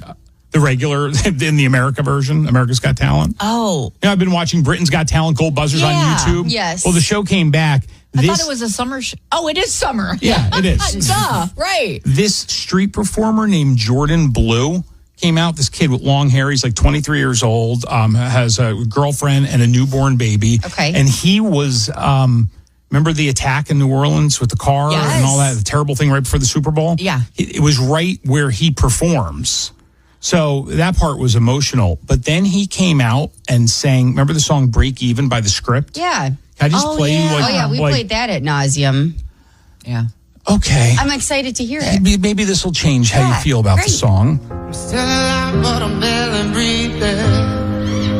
It's wow. Just praying to God that I don't believe it. 'Cause I got time while she's got freedom. Wow. Right? Yeah. 'Cause when a heart breaks, no, it don't break it. I mean, you only get 2 minutes, and then he My best days will be some of my work. He sounds like Teddy Swims a little bit. Yeah. Finally met a man who's gonna put her first. 'Cause I'm wide awake, she's no trouble sleeping. Wow, that's great. When a heart breaks, no, it don't break even. No, and what am I supposed to do? When This is live in front of an audience. and what am I supposed to say when I'm all choked up? And then this note here that's so hard to do. Wow. Yeah. Oh my God. Did Bruno just hit that golden buzzer or whoever's on that show? No, this is Simon and Howie Mandel and Scary Spice. And Heidi. Mel B. No, Mel B. No, Heidi's not on. It's Sofia Vergara? Sofia Vergara. Oh, wow. You know what's so interesting, Jordan? Simon. You are somebody maybe lost their way a little bit, but like you said, through music has now found your way. But you have such a distinctive voice. You are so cool, and you feed off the audience. They love you. Why'd he lose his way? Just because he's a street performer? When he was a kid, when he was like a young teenager, he got in trouble. His mother was a doctor, and his father was a lawyer, and they threw him out on the streets, and then he had to go live with his grandfather. And then Now look at him. And then Howie gets up. Season 20. I've seen dreams come true right where you're standing. Lives change right where you're standing. And that stage and that moment can take you anywhere. And this is just the beginning of where you can go. You, young man, are going to the sky. What just happened? He hit the golden buzzer. Oh, he did? It puts him right to the finals. On day one. On day one. I mean, the gold was coming down, and like the kid was like picking up the gold stuff and putting it in his pockets. See, this is why I can't watch this show, because I will just cry all day long. For all the watching silliness, this. like AGT is like the greatest show ever. Yeah. For moments like that. Yeah, it's not bad. I mean, like anytime you see Simon Cowell give a standing ovation and point and give the thumbs up, you're. I mean, that's the greatest ever. I love the evolution of Simon Cowell. He used to be such a jerk on American Idol, and I hated him. And Really? Because he needed to be. No, I think that was his role. Yeah. Yeah, it was his role. And I do think they needed someone that was like that. But I just could never figure out, like, gosh, you're so mean all the time. And he gives good criticism now. But like when you surprise him and make him happy, like, I don't know. I just feel like I like him being a little bit nicer. A softer Simon. Yes, the softer that's side it. of Simon. That's it. One headline here thing I wanted to give you. Arby's started testing steak nuggets in select markets, but they're not breaded like chicken nuggets. Some people say they're surprisingly edible with sauce, but the internet doesn't think they need to stick around very long. It reminded me, Gordon Ramsay has a line of frozen foods at Walmart. Yeah. He does? Yeah. That's not all, but go ahead. I didn't know about it because we don't have a Walmart near me, so I'm not in Walmart very often, but my sister is, so she told me about it. It's beef Wellington bites. Oh. And they are so good. So when you brought that up, it made me think of those beef Wellington bites. Well, you know what the press release was this week is that Dolly Parton has like her 6 best meals now at Walmart in the freezer section. And I think they all have potatoes because she eats potatoes every day. How great. She has to be a billionaire. Oh, yeah. Right? Of course. Okay. We have to. Maybe we should get those and try them. And we'll do a sampling day. Hey, it gets us one step closer to Dollywood. Speaking of Dolly Parton and Dollywood, I came across this today. Please say it's an email word that we're being invited to broadcast live. No, not From quite. Food, Family, and Fun. But they have invited us. I don't know where it went. But anyways, Dollywood is like the top-ranked theme park again. Of course it is. I would For the tasting pass. I would like some credit for that. We've been talking about Dollywood for like 3 years now. Yeah, it's all us. Yeah, we're very powerful. We have plenty more to talk about on the 83 years ago in 1942, Bing Crosby recorded White Christmas, the big hit White Christmas, which is now in the public domain. It is? Oh, pretty sure. Then this could be our bed for everything. Try and find us now. I think it is. It's a great song. I wonder what the was it this song that No, I think it was Chestnuts roasting. Yeah. That Huel Perkins told us the story of. Oh, the Christmas song, Nat King Cole. Yes, it was written in the summer, right? Right. Yeah. 41 years ago in 1984, Tina Turner released her big comeback album, Private Dancer, Dancer for Money, which included What's Love Got to Do With It and so many other big hits. Mm-hmm. Yeah. Was Better Be Good to Me on that? Oh, I don't know. I like Better Be feel Good to like Me. it was. Yeah, I think it was too. I think so. There's so much more to that album. Mm-hmm. 1992 Sister Act hit theaters with Whoopi Goldberg and Kathy Najimy. Najimy. Yeah. Not Najiminy. Mm-mm. Right. Better Be Good to Me was on that, by the way. Oh, okay. I like The Best, that song, Simply the Best. Oh, that's good. That's a the good one. Tony That's- Robbins song. Oh, it is? Yeah. Does it come out to that? Yeah, that's what he comes out to. Oh, that's one of my favorite songs because of S Creek. The show that we used to watch, S Creek. Yeah. So such a sweet moment. It's hard to believe that it's been 16 years since the 2009 movie Up was released in theaters. One of my favorites. Oh, never saw it. You know, That's the Ed house with the Asner. balloons and Ed Mr. Asner. Fredrickson. In 2010, Justin Bieber, 16 years old, hits number 1 with his debut album, My World 2.0, making him the youngest male solo artist to top the charts since 13-year-old Stevie Wonder did it in 1963. What about Jimmy Osmond? Jimmy He's Osmond? not in there? I don't think so. Johnny Osmond's lesser known brother. Those Osmond teeth. You know them when you see them. That's it. Oh, that's all your back in the day. On 100.3 WNIC, Dearborn, Detroit. Time for Hollywood Minute. Chelsea has that this hour, brought to you by Hudsonville Ice Cream. Brad Pitt has finally commented on finalizing his divorce from Angelina Jolie. So they split up 8 years ago, but divorce proceedings didn't wrap up until December of 2024. So he's been doing a lot of press for this upcoming F1 movie, and he was asked if he felt relieved that the divorce is final.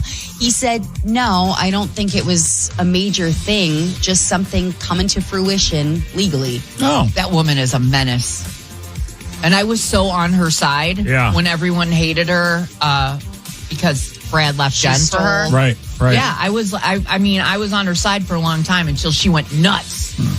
Yep, it was unfortunate. Lindsay Lohan starring in the Old Navy New Moves ad. So it's inspired by the workout videos of the 80s, and it highlights Old Navy's activewear. The new campaign set to the iconic 80s song Whip It. Whip It Good. Yeah. Yes. Debo.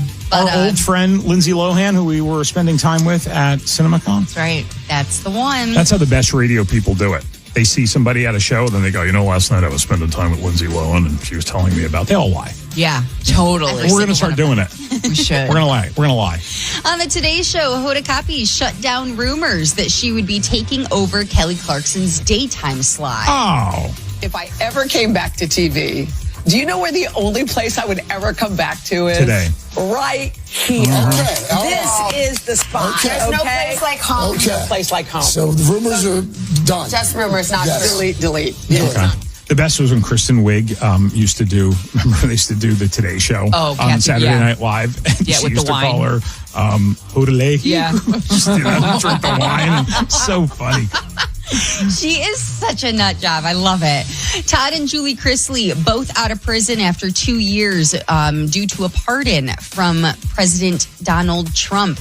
A new Lifetime reality show, which was originally going to be, I told you about this. Yeah, about we talked Savannah. about it a week ago. Yeah, Savannah and Chase is now going to follow Julie and Todd, their release, the family reunion, and despite convictions for bank fraud and tax evasion, it is unclear if they're going to owe $17.8 million in restitution. They actually might get money back. All I'm learning from this is I can just be flagrant with paying my taxes, or, by the way, whatever. Joe Exotic, not happy that he wasn't on the pardon list. Was it? Yeah, that's right. He wanted to be pardoned. Yes. So rude. Most By the people way, do. did you?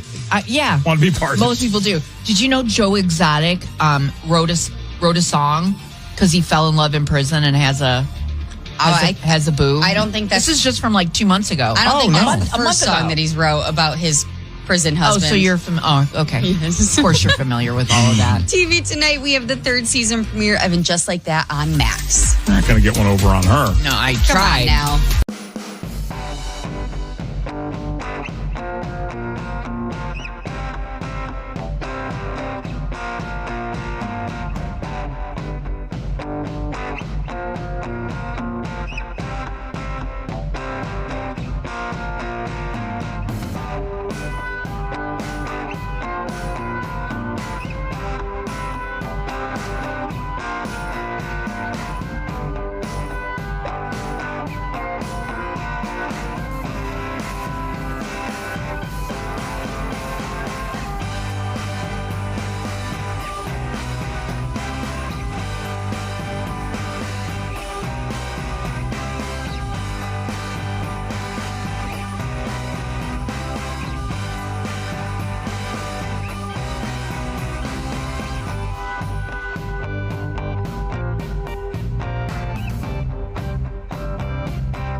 I was about to say, it smells like watermelon.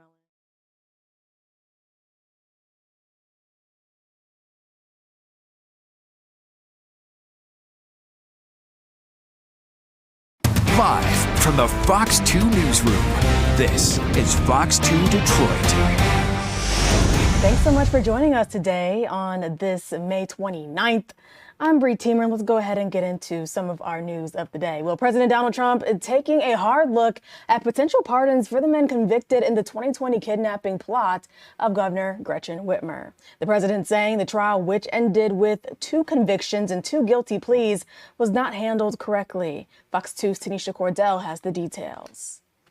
A failed, foiled plan to kidnap Governor Gretchen Whitmer in response to her COVID lockdown orders, landing these 2 men in prison accused of domestic terrorism. They put a ton of resources into making it look like our guys wanted to commit a crime. Can clearly indicate to the jury some very simple ways to take apart a very complex plot hatched by the FBI to entrap my client. Barry Croft Jr. and Adam Fox at the center of the federal case, sentenced to a combined 35 years back in August 2022. This shows that people will be held accountable. I think yesterday's conclusion of the trial was a just result. But now the duo may get to walk free. The president confirming possible pardons during a press conference, calling the convictions a railroad job. I'll be honest with you, it looked to me like some people said some stupid things. You know, they were drinking and I think they said stupid things.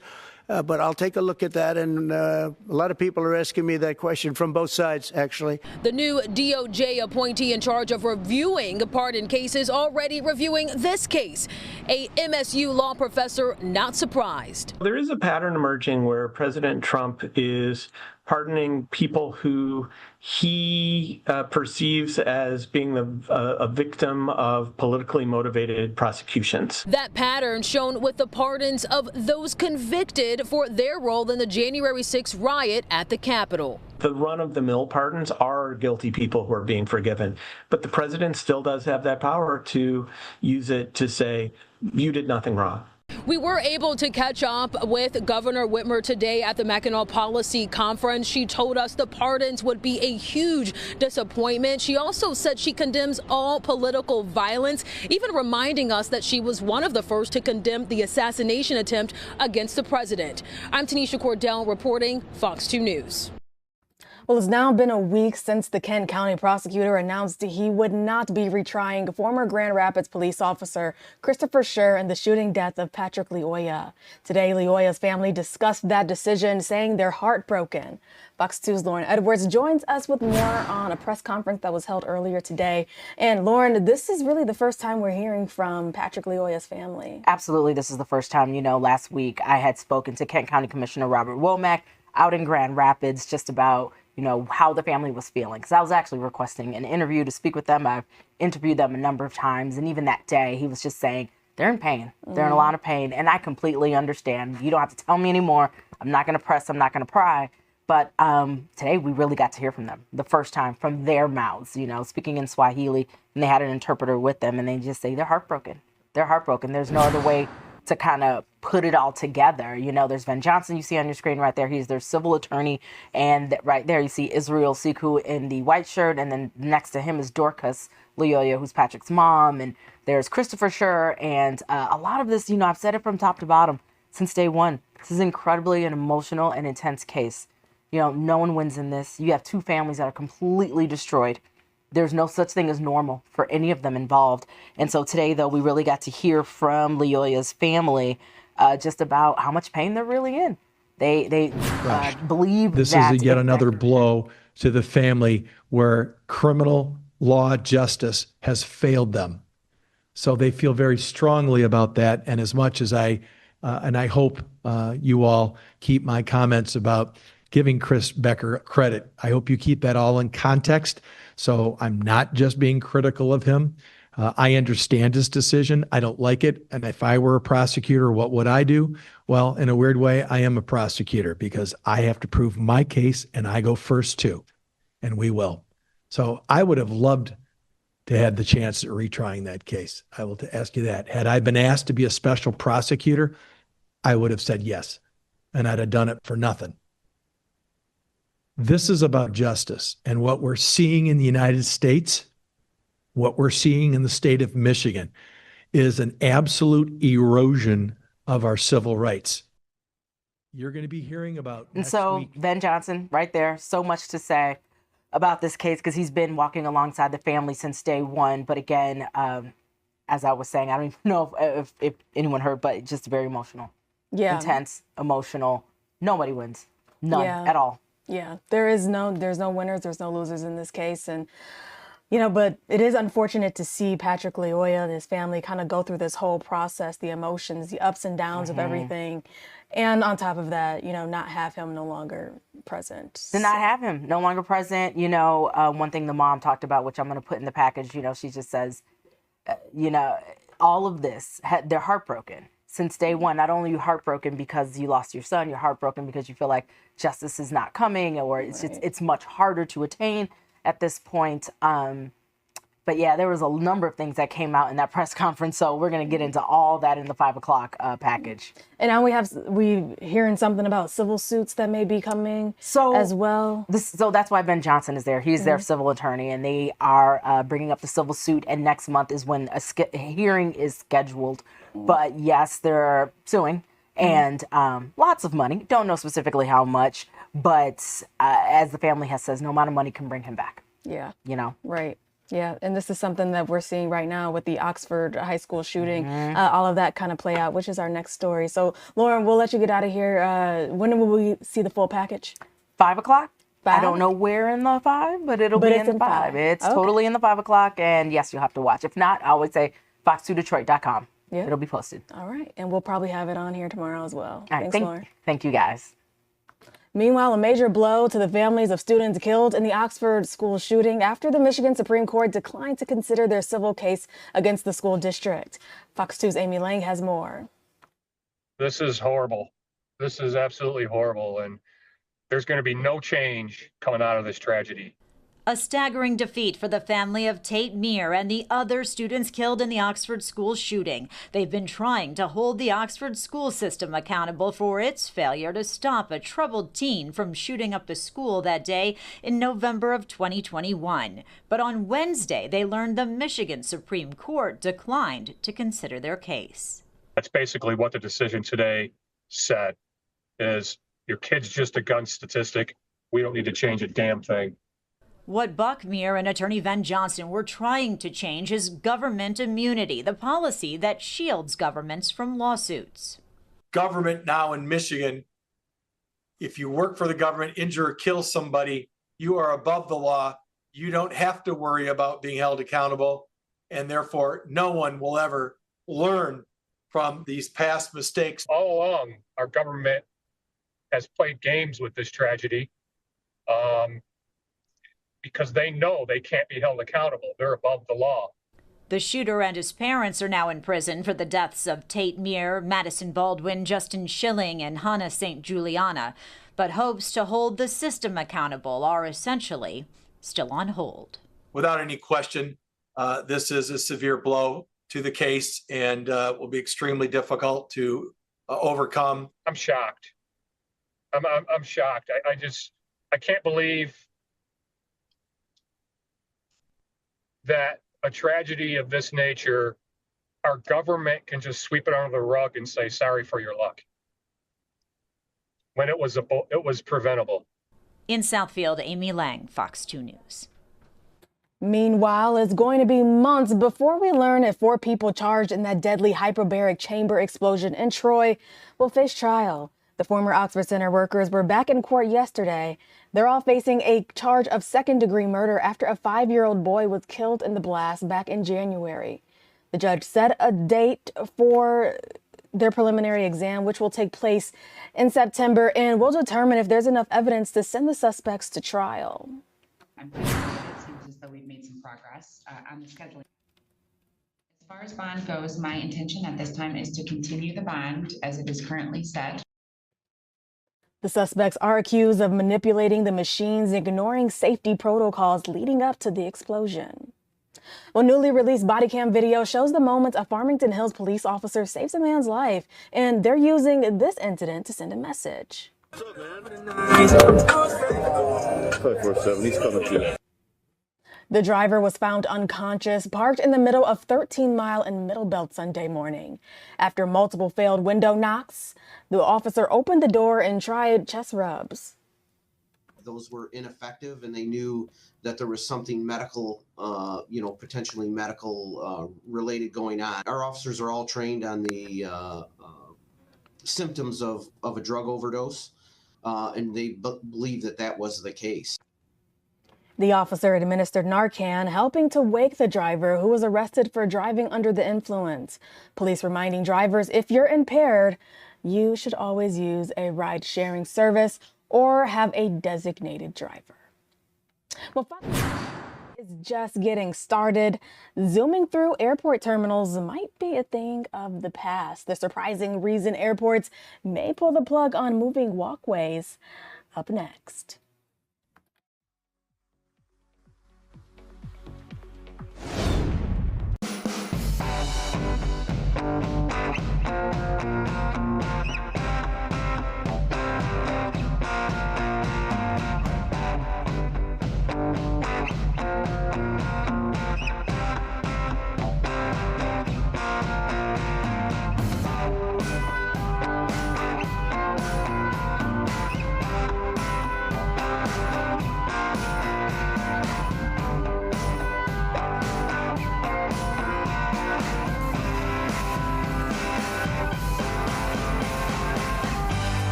Welcome back to Fox 2 Detroit's Live. We're looking live outside where the Grand Prix is going to be taking place this weekend.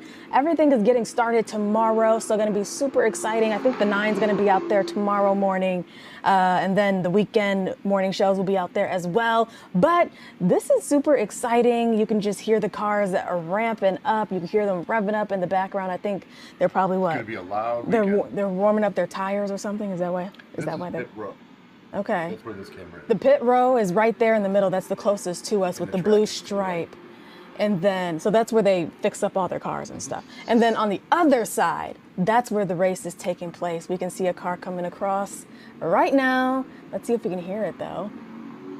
We can kind of, but I feel like it was. It's going to be louder this yeah. weekend. Vroom, vroom, vroom, vroom. All right, let's talk to Stephanie because this weekend is going to be super exciting for our city and we want the weather to also be super nice. So, Stephanie Mead. Yeah.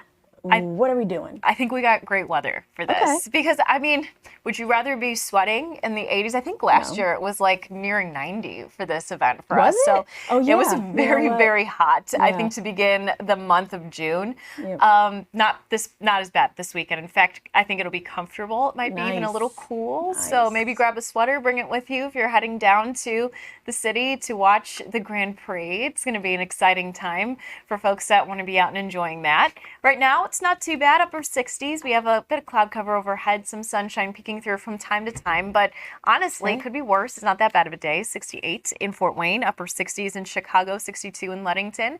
We have a few showers showing up on radar, especially up near northern parts of the state. Additional lighter showers right now that looks to be developing up near northern Oakland County, northern Macomb County, into parts of Sanilac and St. Clair County as well, so a bit closer to Lake Huron. Otherwise, over the next couple of hours, there is that possibility of seeing a lighter sprinkle. Now, something of note, we do start officially hurricane season June 1st out near the Atlantic. We have a few showers and actually a few storms that are developing out near the Pacific. But for the Atlantic season, which is usually the most covered season in terms of tropical moisture down in the Gulf and down near the Atlantic, that doesn't start until June. And as of right now, luckily, we do have a lot of Saharan desert, particles and dust traveling over the ocean. So actually, that does hinder a lot of tropical development, which is great. So we're starting off on a quiet note, and these are the names for the season that we have there. So quite a bit. Hopefully we're not looking at an overly active season for us here, but we'll never know until we get into it. But for us here locally, we do have a few lighter sprinkles possible taking us through the day today. And then as that cold front sweeps through tomorrow evening, a lot of us could see maybe that spotty shower develop between 6 and 9 o'clock. So when a lot of us want to be out for dinner, so just be aware for that. Otherwise, that will quickly exit Saturday. By Sunday, we're mainly dry, we're quiet. I do think we start off dry too. So as a whole, this weekend is looking a little cooler, but we are mainly dry. 71 today for our forecasted high. We hit that between about now and 7 o'clock, and then lows tonight should bottom out in the middle 50s. The Grand Prix weekend forecast does not look bad at all. There might be a minor setback Friday evening. Otherwise, it'll be quick. High temperatures will be in the upper 70s tomorrow afternoon. Then Saturday, Sunday, really look comfortable with highs in the upper 60s to lower 70s. Our precip chances too moving forward as we look towards early next week look to be okay. We don't really have any rain chances arrive until about Wednesday, and that's out ahead of our next system here. So we have the heat and humidity building as we head through Monday, Tuesday, and even Wednesday. And then by Wednesday, a cold front will slide on through. It's going to cool us off, bring down our humidity, but also bring in our next chance for a few showers. And you notice our temps are moving upwards. So we're in the upper 70s. Monday, Tuesday, we're in the mid-80s on Wednesday with that too.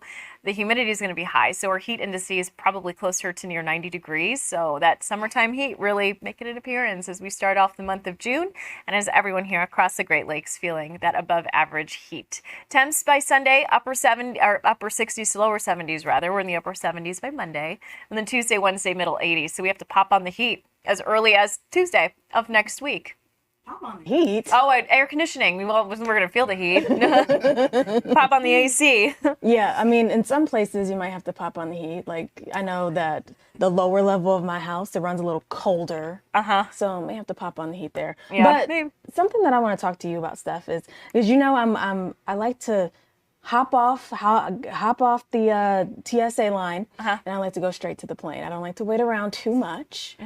And this is going to make it a lot harder because those walkways that they have at the airport, they might be gone for good soon. A new report finds that those kiosks that they pass, they're losing money because of these nice, convenient walkways that we've been using. What about these people that are in a hurry? Or these extra long airports?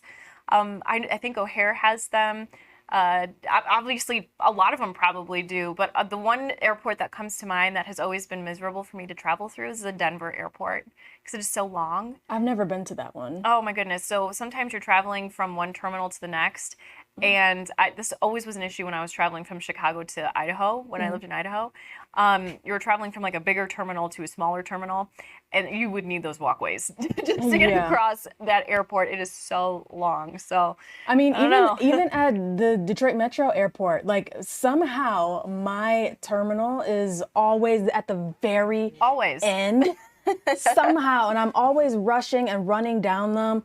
I refuse to run on these though. Oh no. It's just like I'll walk fast, For but sure. I'm not running on those. I wonder, I guess it makes us get to the airport a little earlier, I suppose. But you know what? The whole reason why they're doing this is because the kiosk and the little shops, they're losing money because people are taking the flying by convenient 'em. way Yeah. out, but you know, they don't really have any exits on them. So it's just kind of like a straightaway. But these kiosks are the reason why those are going to be gone, Well, because they're like, hey, you're not giving me enough money. Well, you want to know what? With all these all these planes charging X, Y, and Z for luggage, Right. people are going to be buying stuff anyway. Well, even at the airport, those little kiosks are expensive. Why am I paying $6 for a Dasani water bottle? I Of don't all know. Yeah, things. exactly. Dasani? Are you kidding me? And with all the walking too, you're probably going to be needing all of that water anyway. But yeah, I mean, we saw Spanx. I'm like, what am I going to be buying from Spanx to shove into That's true. my already full carry-on that I'm probably going to have to pay for when I get to the plane? That's so true. Like, why do we have a Spanx? Why do we have a Brighton inside these shops? I feel like those little shops that have the suitcases for sale, those should be outside where we check in, because you know, there's people like me, their luggage is always overweight. Yes. They got to take stuff out. Yeah. So if I had one of those little suitcases that I could just conveniently buy right outside the check-in, I mean, hey, I feel like they're missing an opportunity Right. there. They're not conveniently putting these shops where they need to be. Those should all be food. Exactly. Everyone's hungry passing And through free an airport. water. Why am I paying $6 for a bottle of water? They know you need it, so they know they can do it. Yeah, crazy. Yeah. All right, Steph, we will see you next hour. All right, see you then. See ya. Well, in an age where digital platforms are constantly evolving and children are often one step ahead of their parents, you know, an expert's going to join us up next to break down the apps that raise red flags and what families can do about them to keep their family safe and their self safe. That's also coming up this hour. Plus, a live report from none other than Amy Lang, but also something to do with the Chrisleys. Trump, his part in them, and a few other people. We're going to talk about that when we come back.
to Fox 2 Detroit Live.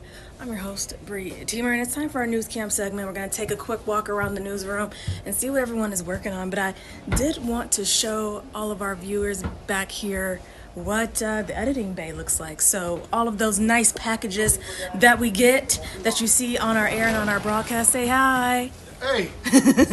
That's where our reporters, they go in and track it, and our editors, they do their thing too. They lay down the video, make it all make sense. All the sounds are lining up with the story and whatnot, all the special effects, all of that. That's where all of that takes place. And we got quite a few edit bays because we have lots of stories to tell you about. Now, Dave also has lots of stories to tell you about. Hi, maybe, Bree. right? Yes, I do.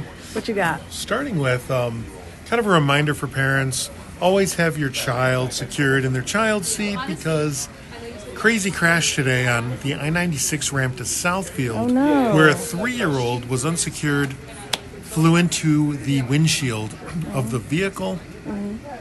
Child was transported for treatment, but involved in a 3-car crash, and the mother driving was considered the at-fault driver. Wow. So, but the child will be okay, and the, there are no other serious injuries, but it's like, just a reminder, like, this is not good. Yeah. And, but anyways, luckily, no other serious injuries, and the child will be okay, but that was how we got our morning started. Wow, so she just the 3-year-old flew through the windshield and Not through it, but hit it inside the vehicle. Ah. Thankfully, it could have been even worse. Yeah. So, and that's just a good reminder. Did she not have a car seat, or was she no not car buckled seat, in? No car seat, not restrained. Oh, wow. And yeah, so not good. Yeah. The next thing is lawsuit was filed with Attorney John Marco against the Melvindale Police Department, alleging systemic racism for a Lebanese Muslim police officer, so 4-year veteran of the force, and he was alleging horrible things, basically a lot of ill treatment from coworkers, and then also just the way the department's operating, he said, was they were targeting ethnic minorities and going out of their way to for police stops, etc. And then he himself was the target of discrimination, according to the lawsuit. And What proof does he have? Some wild claims. We have to see. We have the documents, and we are waiting for word from this city leadership, from the police chief. We do have word out to them, and but just wild claims, harassments like having a crucifix and Bible left in his locker, things that are just nuts. And so that Corporal Hassan Hamoud has filed this lawsuit with Attorney John Marco, so we'll have to see what happens. I'm sure we'll get a response soon. Yeah, one of the things that I think is so crazy about this story is that, we're still kind of seeing a lot of this kind of behavior being displayed in so many different ways, whether it's, a Muslim guy receiving a cross and a Bible in his locker, or, derogatory terms spray painting on a wall at a school. It seems like this behavior is just happening. Especially in a very diverse community like Melvindale, which of course everyone knows the first Arab American Muslim police officer to be killed in the line of duty was Corporal Muhammad Syed, which happened a couple years ago. So, and it's just if these allegations are proven to be true, very disturbing. Yeah. And then the last thing, in case anyone out there is a mechanic who has a interest in historic vehicles, we are talking about Epic Universe. Just kidding. Yeah, right. The Henry Ford in Dearborn. They're looking for a Model T mechanic. Okay. And which is not. I feel like that takes a very specific kind of skill set, though. Yes. Because it's an older car. You're talking about historic vehicles, ranging in age from 1914 to 1953. Wow. And they're looking for. You'll be responsible for investigating damage and safety checks and. What are the qualifications? Upkeep. What do I need to get this job? Well, you've got to have a mechanical background where you're able to carry out vehicle repairs. I know you're really good at it, Bree, but also, though, demonstrating experience operating and maintaining a variety of historic vehicles. That one might be tough for you. Yeah, But very. anyway, so not exactly typical your typical mechanic opening, but Do we have a pay? Actually, we have a link to the application through our website.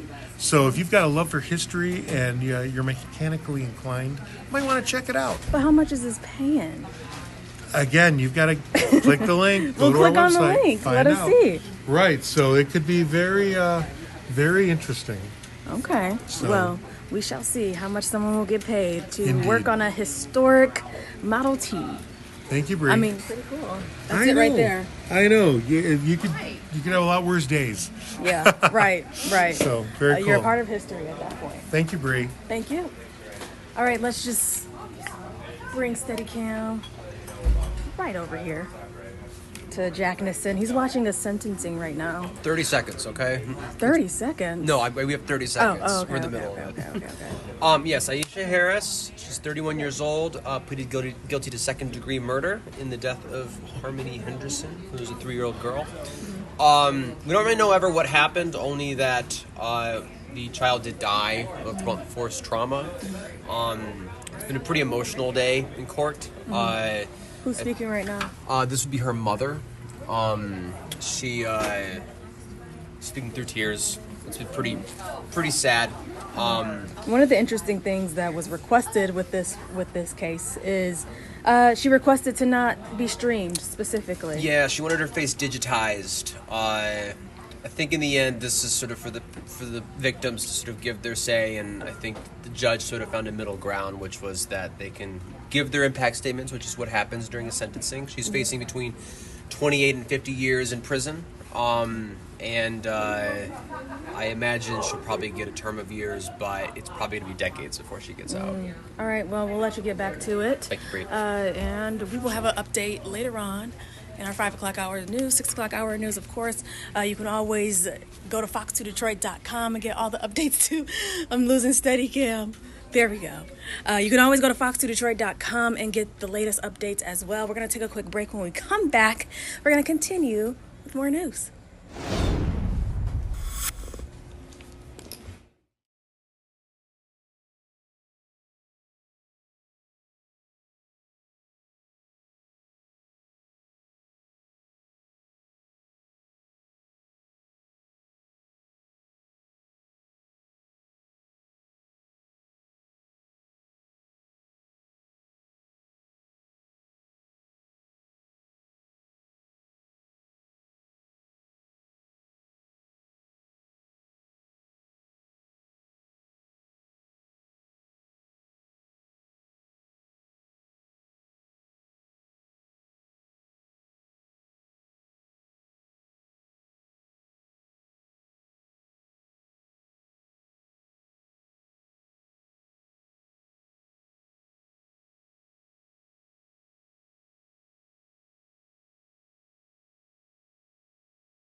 Hey, Paul, can you hear me?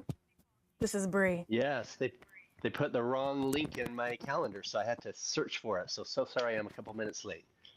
Can you hear me okay? Right after this break, we're in. Hold on, this Paul, isn't, could you turn your camera? Yeah, like that. Yeah, sorry, I'm just putting it on. I had to search for your link.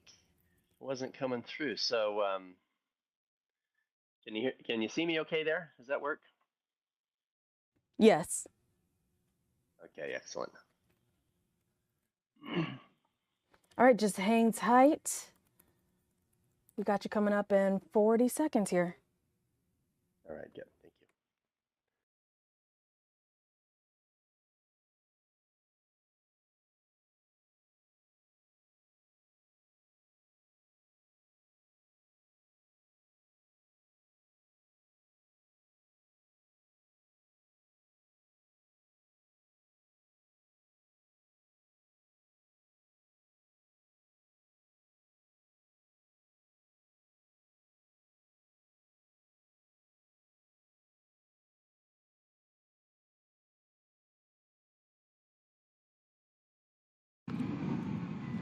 Welcome back to Fox 2 Detroit's Live. You are looking live at the Detroit Grand Prix. This is where everything is going to go down tomorrow, the next day, and the day after that. You're looking at the pit right now. It's going to be looking a lot different come tomorrow this time. All right, well, there's something that we really need to talk about. Many parents see apps like Snapchat, TikTok, and Discord as harmless fun, unaware that these very platforms may be quietly putting their kids at risk. Paul Hutchinson, child protection expert and founder of the Child Liberation Foundation, joins us live to tell us what we need to know. And Paul, I think that this is something that, most people are familiar with, the fact that these apps aren't, necessarily what they're advertising themselves to be. But what are some of these apps that we need to watch out for? Well, there's a lot of them out there. And just from a background standpoint, I led 70 undercover child rescue missions identifying trafficked children. I'm also executive producer of the movie Sound of Freedom, and a book, Sound of Freedom, is coming out next month with lots of information that parents can use. Today, the threats that children encounter are not sitting in dark alleys. Those threats are literally in your game room. They're in your kid's backpack. They're in your kid's pocket. And there are apps everywhere that if we as parents aren't aware of who's online with our children, they can absolutely be at risk. Many of the people who are online pretending to be children are actually predators. We've taken down hundreds of child predators that were using technology to identify their victims and exploit them.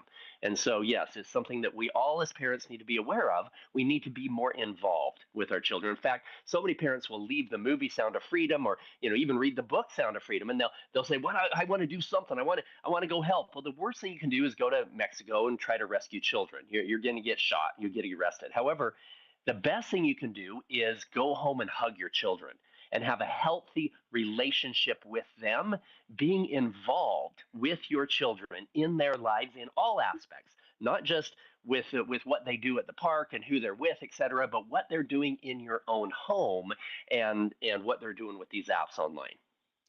Can you give us a few examples of these so-called safe apps that are raising red flags?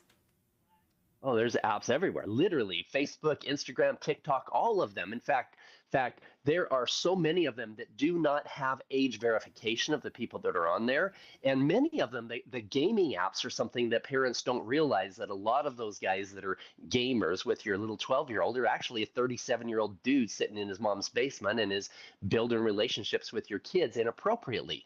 And so there are also other apps that parents need to be aware of, things that are, we call them nudify apps. In fact, the FBI has identified some huge gangs in the United States that are digital gangs that are using technology to exploit their victims. They're doing what we call sextortion, where they'll use on your 12, 13-year-old, if she's got some pictures online that are very modest pictures of her, that predator can literally take those pictures and take clothes off of them using artificial intelligence apps, and then sends that picture back to her saying, "Hey, I've got this picture of you." She freaks out, and then he says, "That's going all over your school unless you do X, Y, Z." And so this is where this sextortion comes from, and there's a lot of it going on. There was kids that actually have committed suicide this year because of the fact that some predator online was able to access their social media, access their pictures, etc., and do these extortion schemes and saying that they're going to send this information everywhere. So having a healthy relationship with your children where they can easily come to you and say when these things are out of line is so important. And we talk about this a lot in the Sound of Freedom book coming out next month. So, Paul, I think it's easy to say, just keep an eye on your kids, just monitor their digital activity. But, in this day and age, it's really hard to monitor every single thing that our kid, our niece, our nephew, whoever is doing on their phone. What are some of the red flags that, behaviors that our kids, that our little ones might be showing us that, okay, maybe this is happening? Well, and I would say that the best thing that parents can do is not monitor, but build relationships. You need to be their 911. You need to have open, honest communications about what parts of their body are privates, what they can and can't share online, et cetera. And if they mess up on something, they need to be able to come to you and say, hey, Mom, you know what? I made a mistake. You know, I was texting with this guy and then he asked me for a picture and I sent it and now this is what happened, et cetera. And so it's also important from a behavior standpoint to assess when changes happen. If your 12, 13-year-old daughter all of a sudden goes from being very, very outgoing to being a recluse, don't just blame it on her going through puberty. Understand that there's a very high chance that she might be in a situation where she's scared to death to even talk to you about. And so having a healthy, loving, honest relationship with your children makes it so you don't have to be there all the time. Teach them correct principles. Let them govern themselves. You can't be a helicopter mom all the time. You can't monitor everything. Now, yes, I would have technology-free zones like in their bedrooms at night. They don't need to be sitting in their bedroom at 11 o'clock at night sexting or texting whoever else is out there. And make sure that you don't have locked doors on your game rooms so that you can easily come in and hear and see what your kids are doing on those game platforms.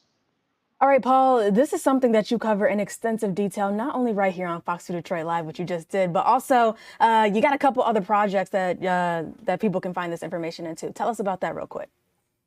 Absolutely. So, if you haven't seen the movie Sound of Freedom, go see it. But the Sound of Freedom movie is more of an awareness. We've created a global awareness. It's the #1 independent film in the world for the last few years. However, it doesn't give you key tools that you as a parent can use. And so the Sound of Freedom book is something you can go to liberatinghumanity.com. You can type in sofbook.com, or you can just wait until end of July and you can buy it on Amazon and any bookstore and whatnot. That book goes into detail, not only of the rescue missions that I was a part of, but the things that parents can use to keep their kids safe, because I saw it firsthand. I led 70 undercover child rescue missions in 15 countries. I know how the predators were getting their victims, and I know what you can do as a parent to keep them safe. So you can go to childliberation.org and see what we're doing with the Child Liberation Foundation. You can go to Liberating Humanity on any social media. Follow me, get me more information that you can keep your children safe, or get the Sound of Freedom book that's coming out next month. All right, Paul, thank you very much. Awesome. Thank you. Well, reality TV stars Todd and Julie Chrisley reuniting after several years behind bars.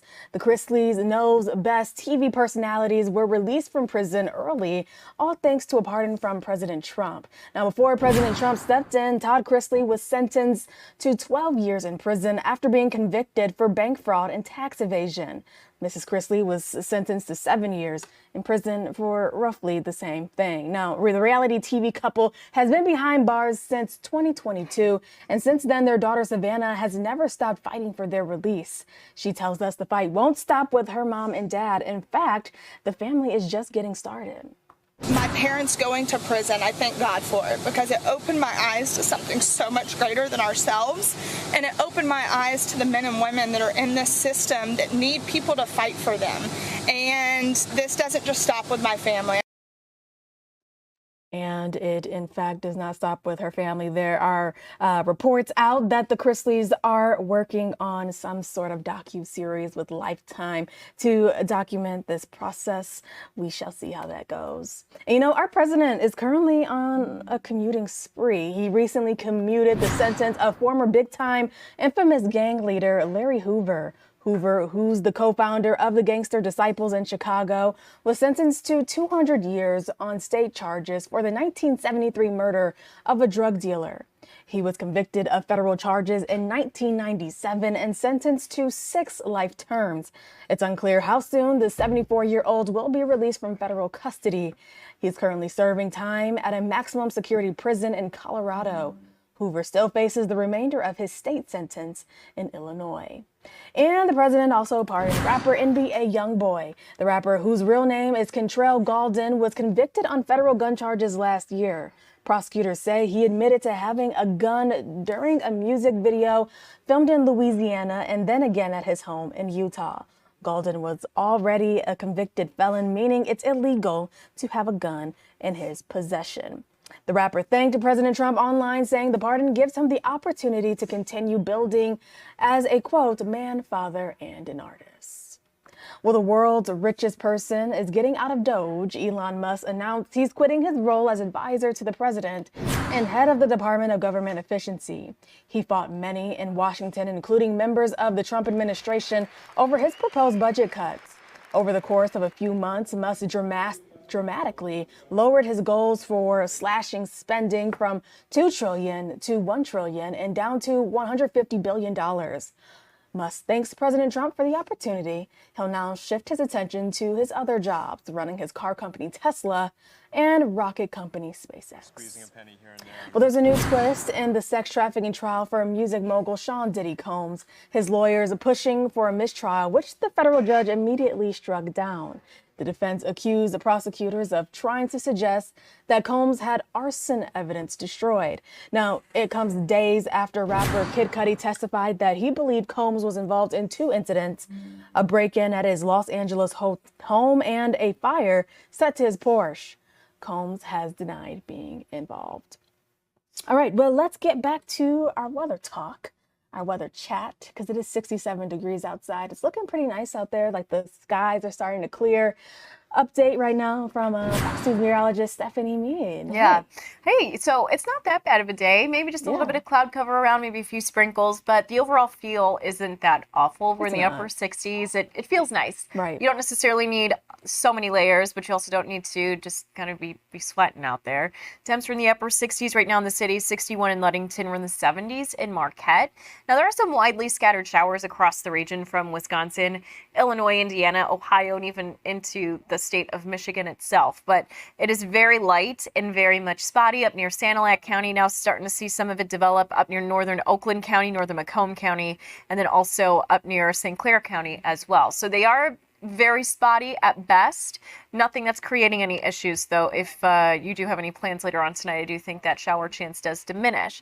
Otherwise, for most of the day on Friday, I do think we have a lot of dry time. It's really not until late afternoon, early evening, where we see that cold front swing through.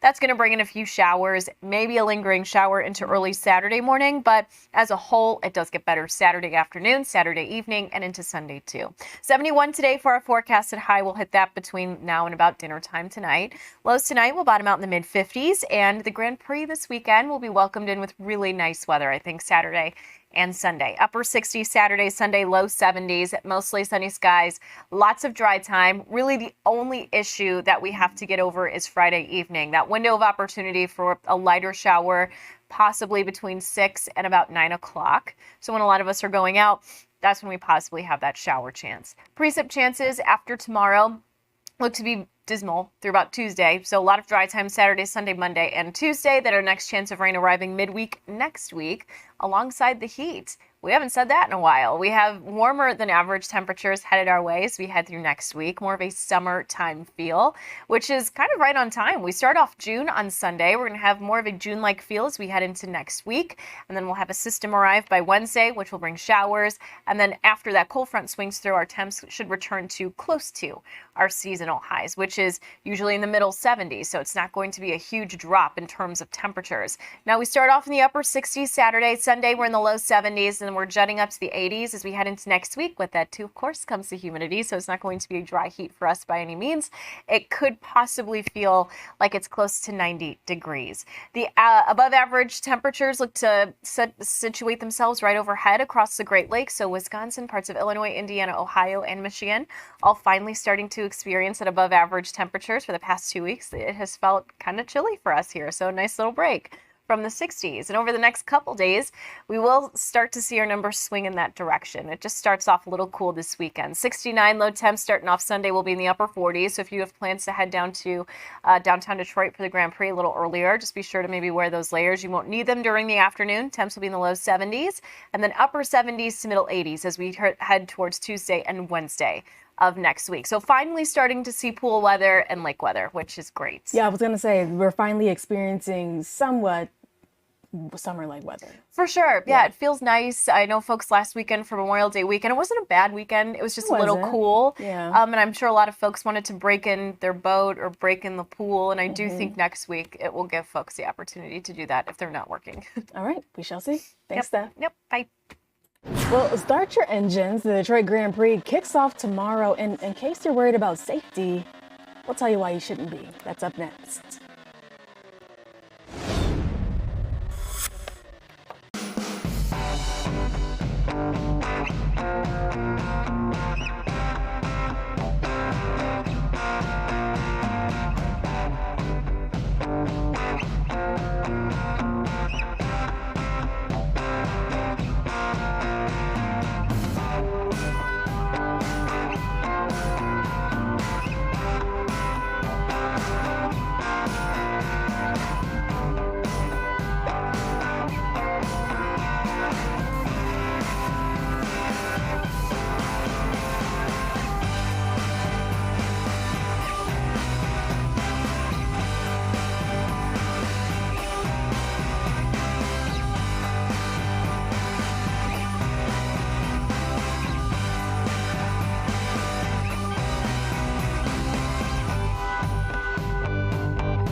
Welcome back. Well, the starting gun for the Detroit Grand Prix is just a couple of days away.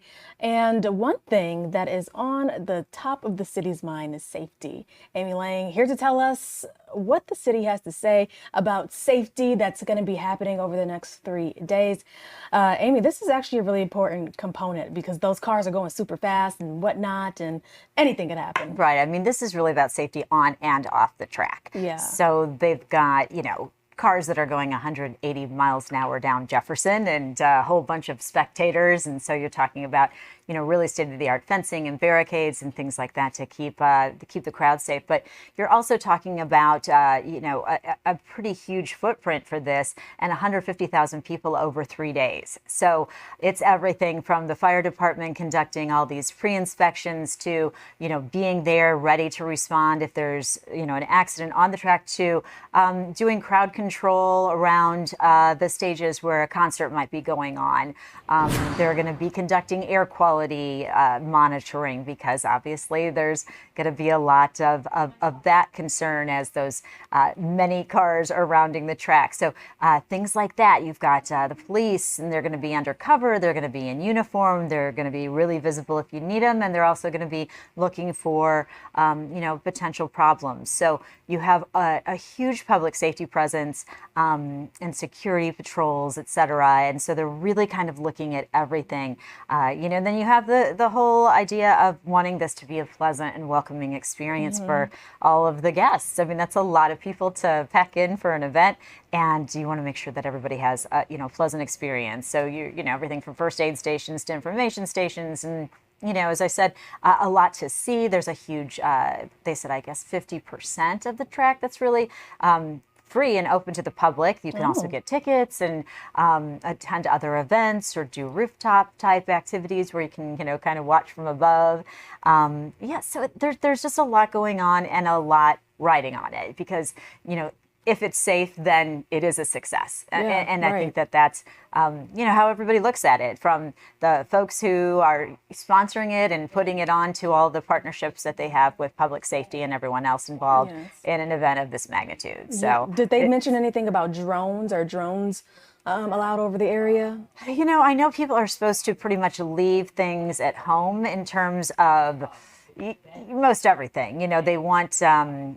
obviously it's no weapons, right? So don't try and bring your guns or your knives or anything like that. I think they want to just kind of keep everybody, kind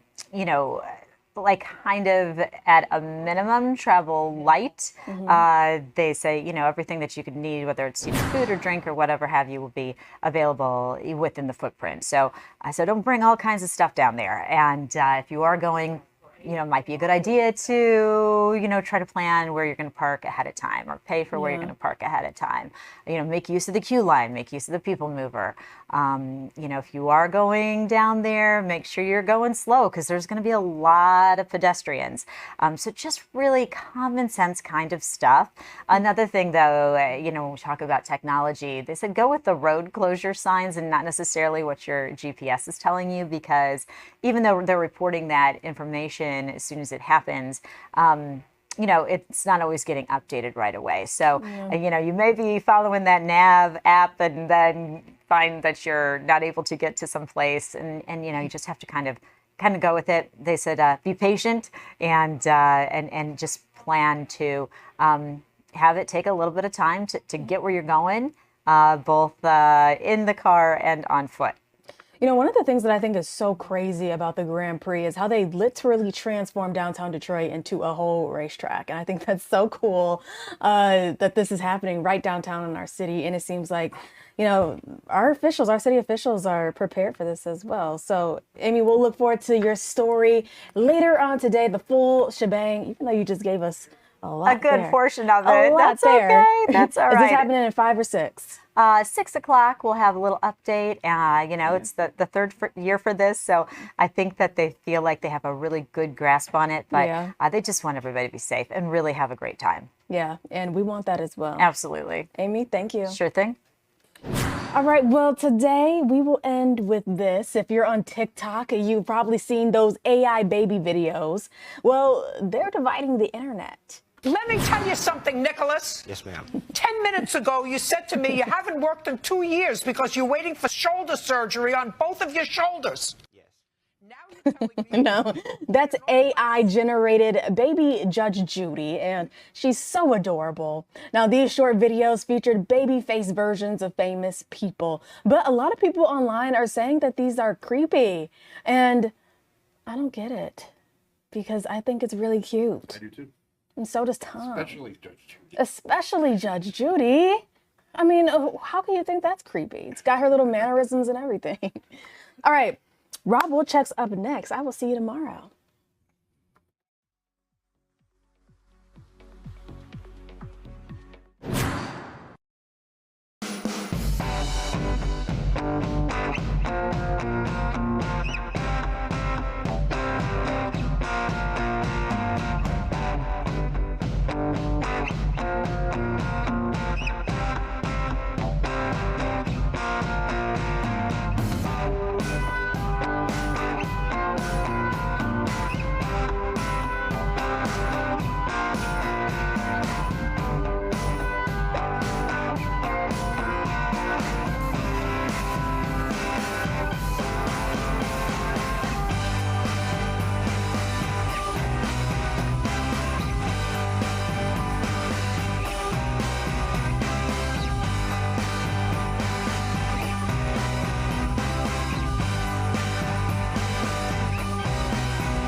And thanks for joining us. It's Thursday, May 29th. I'm your host, Rob Walchek, and you're watching Fox 2 Detroit live at 4.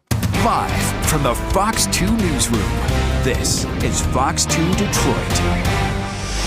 President Donald Trump is taking a hard look at potential pardons for the men convicted in the 2020 kidnapping plot of Governor Gretchen Whitmer. The president saying the trial, which ended with 2 convictions and 2 guilty pleas, was not handled correctly. Fox 2's Tanisha Cordell has details. A failed, foiled plan to kidnap Governor Gretchen Whitmer in response to her COVID lockdown orders, landing these 2 men in prison accused of domestic terrorism. They put a ton of resources into making it look like our guys wanted to commit a crime. Can clearly indicate to the jury some very simple ways to take apart a very complex plot hatched by the FBI to entrap my client. Barry Croft Jr. and Adam Fox at the center of the federal case, sentenced to a combined 35 years back in August 2022. This shows that people will be held accountable. I think yesterday's conclusion of the trial was a just result. But now the duo may get to walk free. The president confirming possible pardons during a press conference, calling the convictions a railroad job. I'll be honest with you, it looked to me like some people said some stupid things. You know, they were drinking, and I think they said stupid things.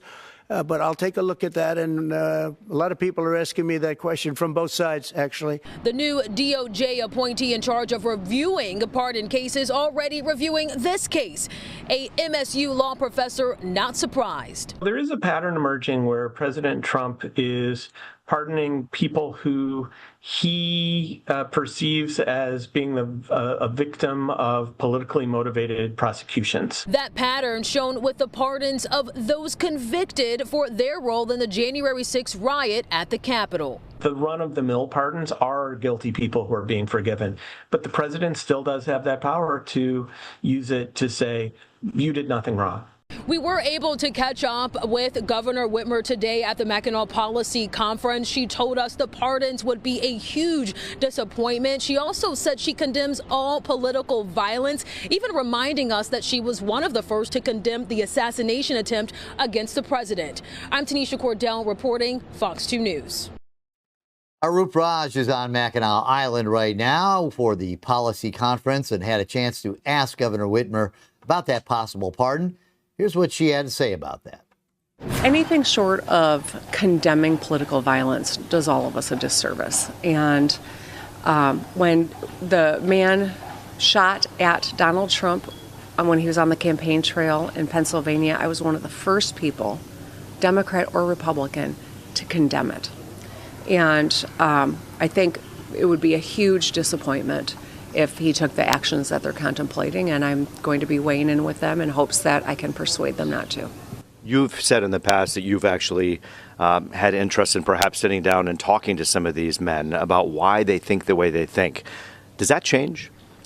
You know, there are some who, you know, many were convicted, many were not convicted. You know, it was a mixed bag. It's part of the way that our system works. It's not perfect, but the jury felt compelled that these particular people were the instigators of it all, the brains behind it, and were dangerous enough to convict. I trust that. And I'd hate to see, you know, that action rewarded, because I think it'll breed more political violence, whether it's against me or any other office holder or a judge or someone in the media for that matter. None of us should have to deal with that. We'll have more on that one-on-one coming up at 5. We'll also hear from people like Attorney General Dana Nessel and Senator Alyssa Slotkin on the Pulse, which is coming to you tonight from the road. The president also appears to be on a commuting spree. He recently commuted the sentence of former big-time infamous gang leader Larry Hoover.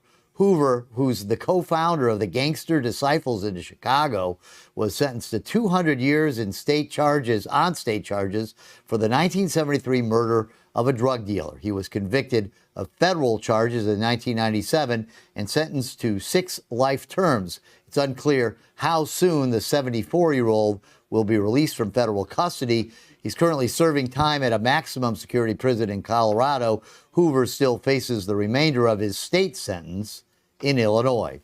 Well, it's been a week since the Kent County prosecutor announced he would not be retrying former Grand Rapids police officer Christopher Scher in the shooting death of Patrick Lyoya.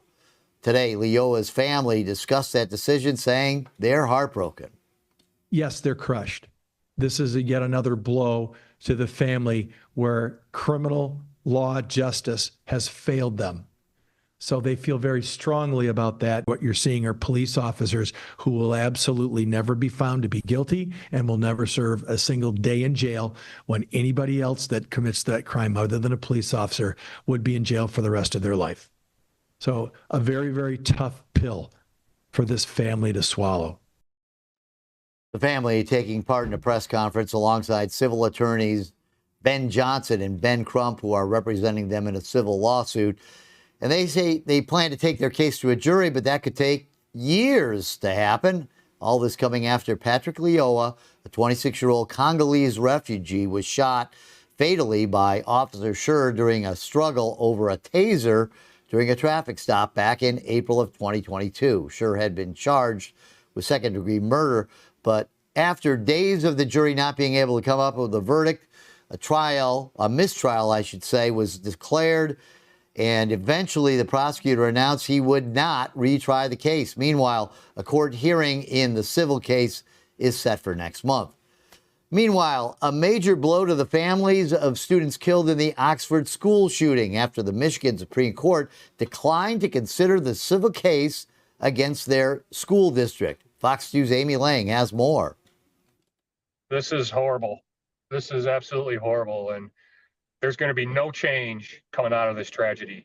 A staggering defeat for the family of Tate Meir and the other students killed in the Oxford school shooting. They've been trying to hold the Oxford school system accountable for its failure to stop a troubled teen from shooting up the school that day in November of 2021. But on Wednesday, they learned the Michigan Supreme Court declined to consider their case. That's basically what the decision today said, is your kid's just a gun statistic. We don't need to change a damn thing. What Buck Meir and Attorney Ben Johnson were trying to change is government immunity, the policy that shields governments from lawsuits. Government now in Michigan, if you work for the government, injure or kill somebody, you are above the law.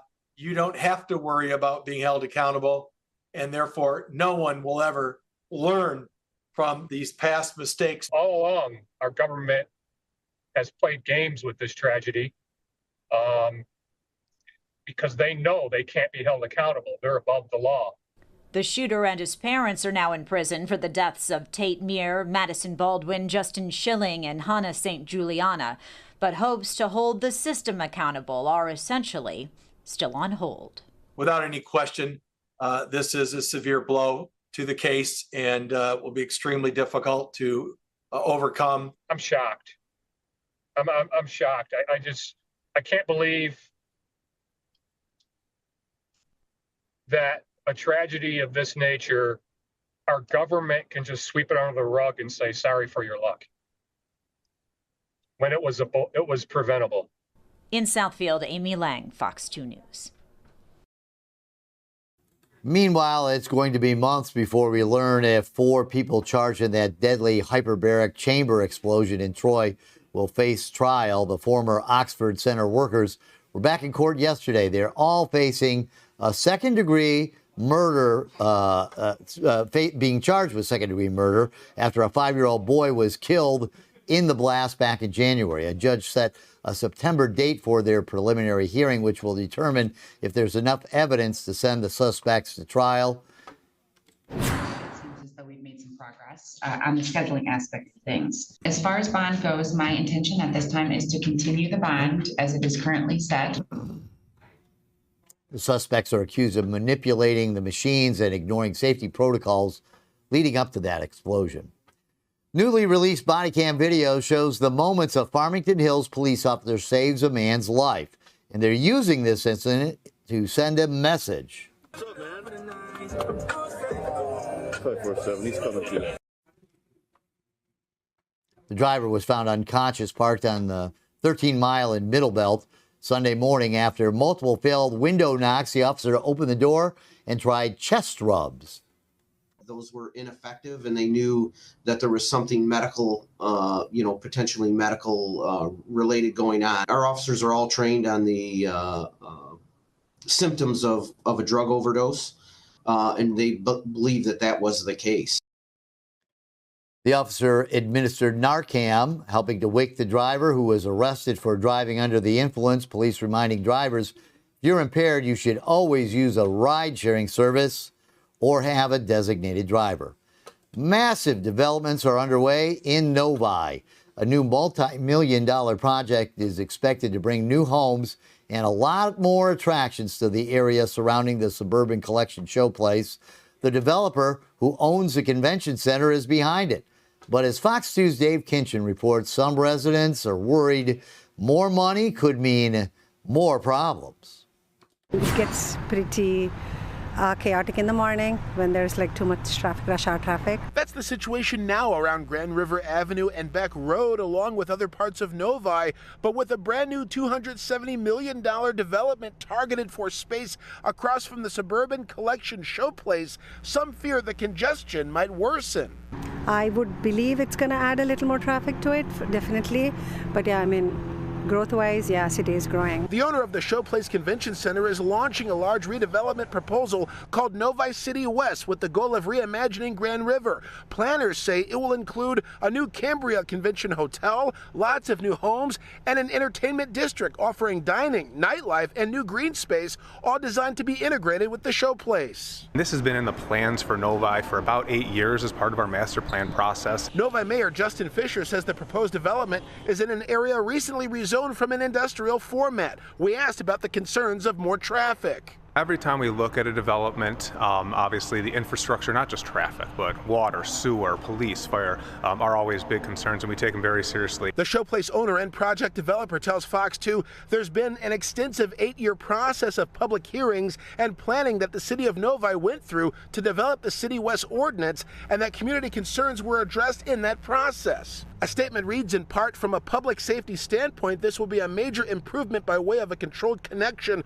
all the way from Beck Road through to Grand River for all the new developments on the south side of Grand River. The biggest aspect of the traffic improvement in this project will be connecting the Collector Road on the north side of Grand River all the way through to Beck Road, which will allow Showplace traffic and the new development traffic to access Beck Road with immediate departure onto East and West 96 without ever entering onto Grand River or impacting the intersection of Grand River and Beck Road. Of course, there's several checkpoints in the process before this plan can come to fruition. We'll keep you updated along the way. In Novi, Dave Kinchin, Fox 2 News. He grew up dreaming of playing pro sports, but his life had other plans. See how a local high school student overcame the odds, beating hundreds of other students to win a full ride scholarship. Fox 2 Detroit is live, is back right after the break.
And we're taking a live look at the bird cam. Oh, look at the bird cam. Blackbird singing in the dead of night.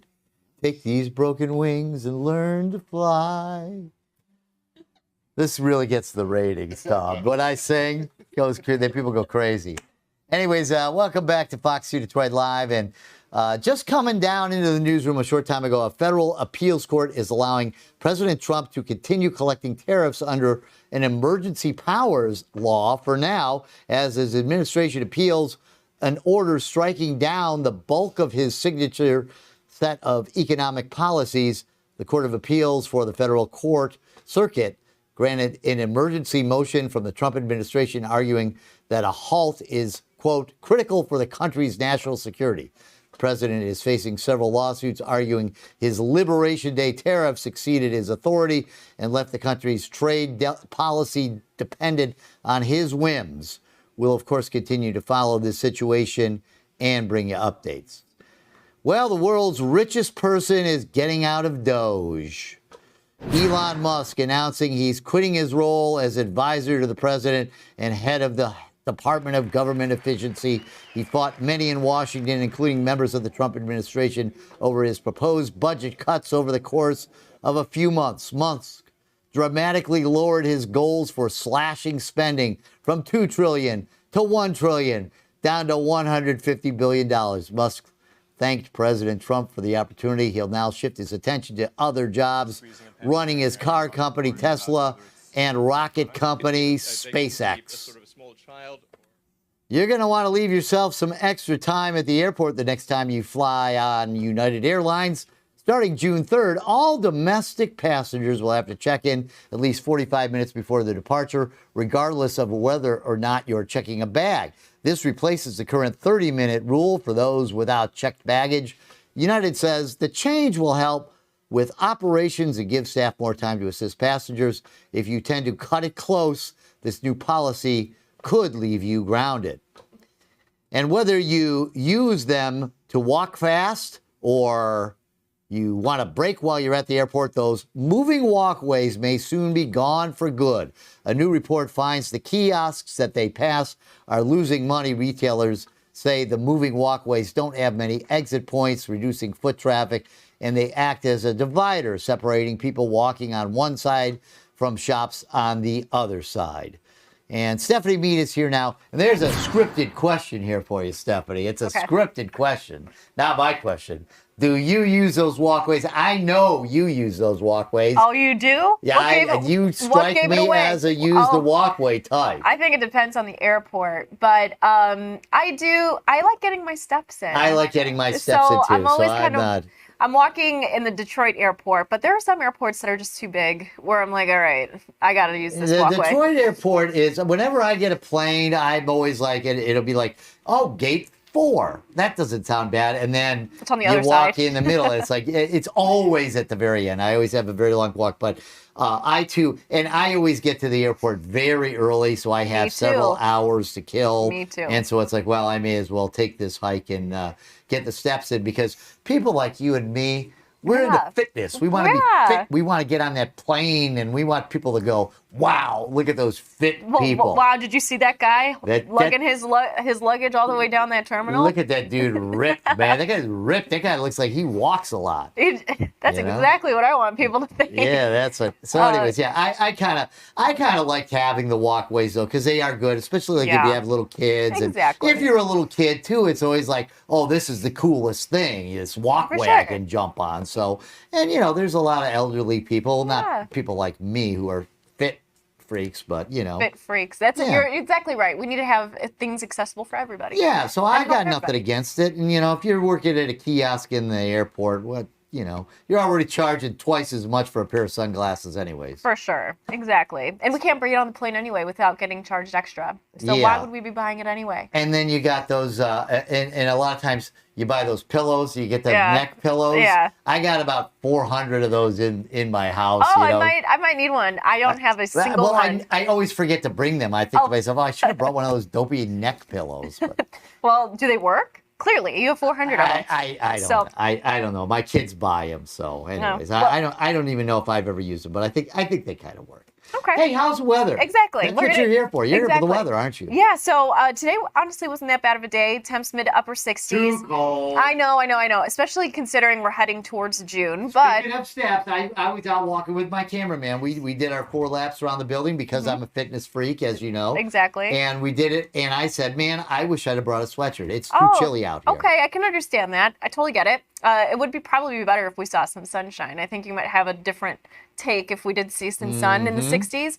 Other than that, we did see a few stray sprinkles, I think, moving forward. Upper 70s. Does that sound better, Rob? Tomorrow? That sounds way better. Awesome. So that's on the way tomorrow. But sunshine. I want sunshine. I want to wake up and not look outside and go, ugh, another gray day. You know what? You are requesting way too much from us here. No, I'm just kidding. But there is sunshine in the forecast. Doesn't arrive until this It's weekend. almost June. Come on. I know. We also have 80s in the forecast, too. I think you'll like when we head into next week. Yeah, next week when we're back at work. Next week? No, this forecast. Oh, I know. We got to get there. Okay. Sky Tracker, we have a few stray I'll showers shut up. up near the Thumb, Sanilac, and also Macomb counties. Otherwise, very, very widely scattered. Not everyone is going to pick up on that chance tonight.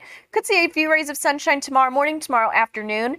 And then a cold front eventually slides in, and we do see a few thunder showers, possibly nothing severe, but maybe a few claps of thunder as we head through tomorrow evening. That'll quickly clear. We're in store for a bright and dry weekend. Highs today. We'll peak in the low 70s. We'll hit that between now and about 6, 7 o'clock.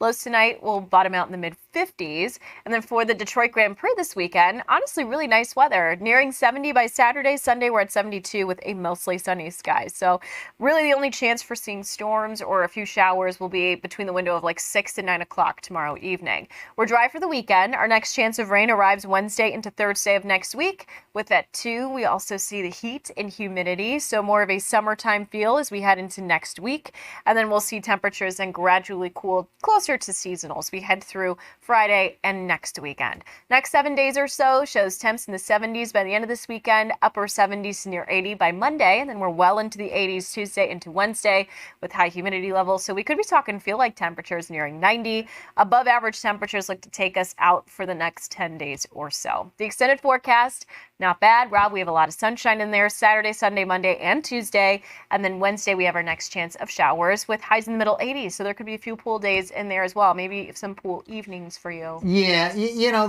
here's the deal. I got to get in that pool and clean it really good. Okay. Because it's been too cold to get into the pool. It's just cold. And even when I run my heater, I get in it and it's too cold. It better be a good weekend so that when I do come home from work on Monday, Tuesday, and Wednesday, and it's 80, I want to be able to jump in that beautiful, clean, sparkling pool. Tuesday is probably going to be your best day for that. I'm not going to invite you to the pool party this year. Why?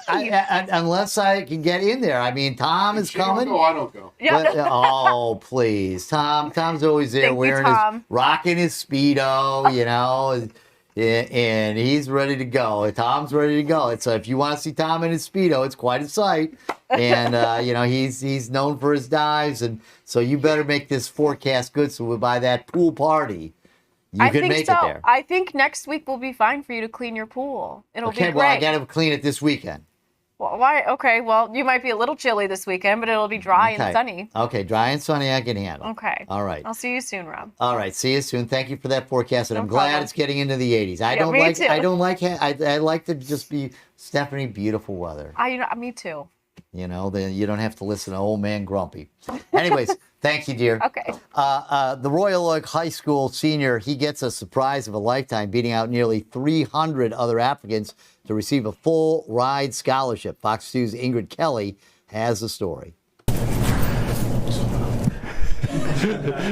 It's a surprise announcement to confirm a job well done. There were over 250 applicants for the Robert A. Shealy Scholarship Fund. But Royal Oak High School student Devon Wills stood ahead of the pack. You are our proud recipient. Congratulations. This is so exciting for our district, a proud moment for Devon. And it's a dream come true for this 18-year-old, a dream that emerged out of what some may view as a challenge. I was born with a physical disability in my right arm, so my arms are like they're different size. So given that, you know, my dreams kind of fizzled out. As a kid, that dream was to play professional sports. But when Devin was told to take physical therapy as a treatment option, he discovered a new path. Doing physical therapy, it really piqued my interest in being able to explore that field. It was that determination that impressed the scholarship panel. His fortitude. He's got 3 jobs. He's got outstanding grades. He plays basketball. He runs track. And he's ready for the next chapter in his education. Attaboy, go green. This full ride scholarship makes it possible. With the scholarship, I don't have to worry about working through college. Devin shared the good news with his parents by phone. I just got the full ride scholarship. You got the full ride? I did. You're going to Michigan State? To go to Michigan State, yes. My guy. I'm so proud of you, Devin. Devin already has his major. Kinesiology, and then I'm going to use that to go and apply for a doctorate and be a physical therapist. And Devin hopes anyone who hears his story truly understands that you can turn your dreams into reality. As long as they don't stray away, I think they can, realistically, anyone can accomplish anything. In Royal Oak, Ingrid Kelly, Fox 2 News. And there's playoffs tonight for both the NBA and NHL. Plus, Detroit is revving up for this weekend's Grand Prix. Talking all about it in sports right after the break.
Ready?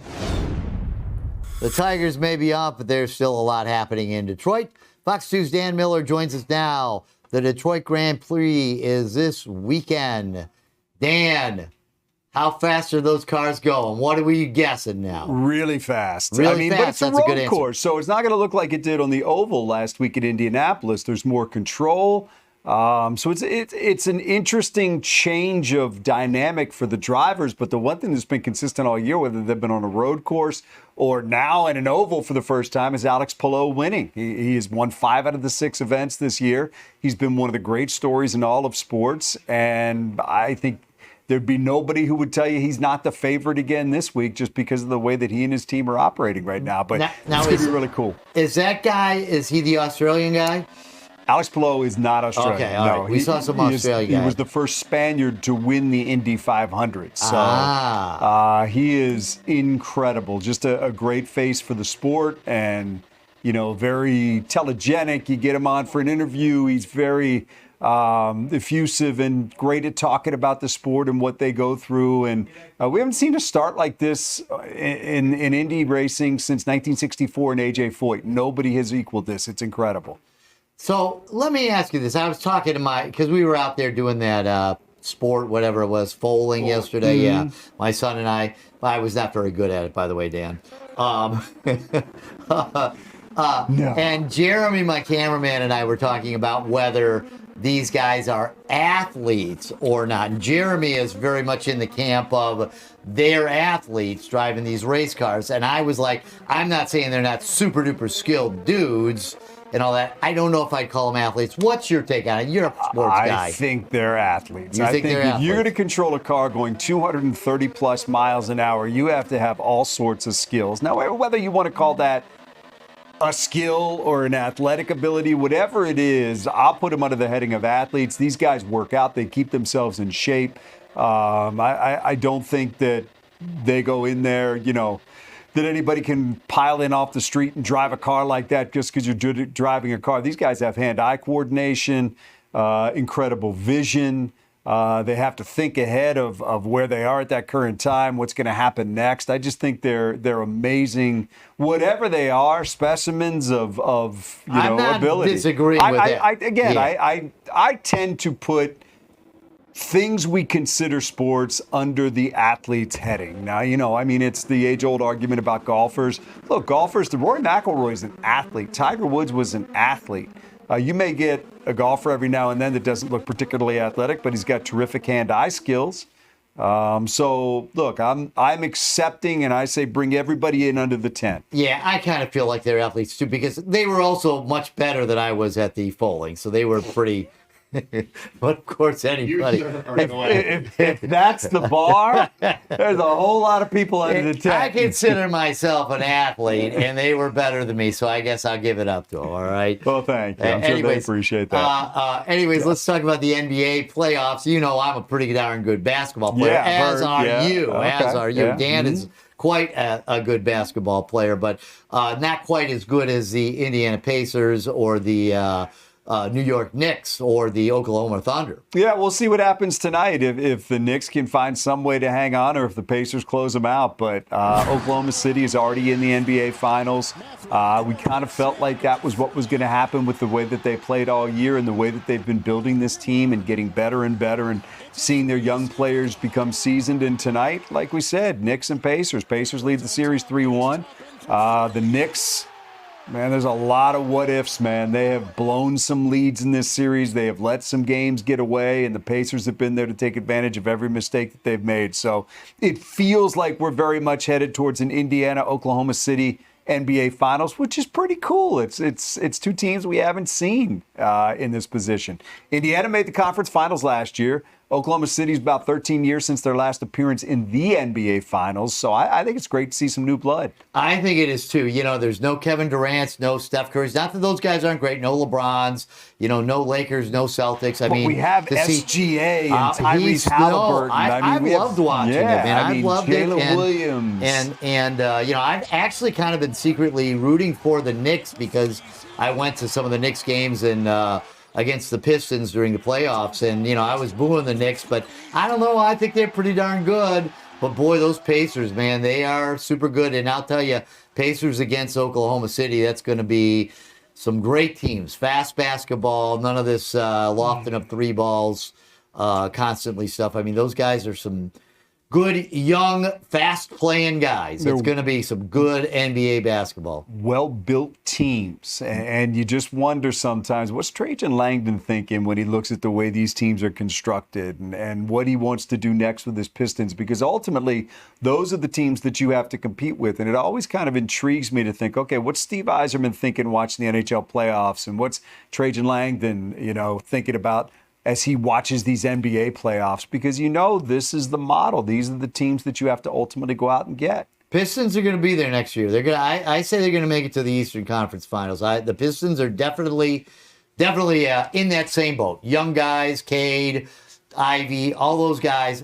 Pistons are right there. Well, now those guys have to step up. Like right. You've seen the Oklahoma City players get better and better and better. Exactly. It's your young players have to keep developing. Yep, there you go. Now the Red Wings, they got a little bit further to go, but what's happening in the NBA or NHL finals? I'm going for the Oilers.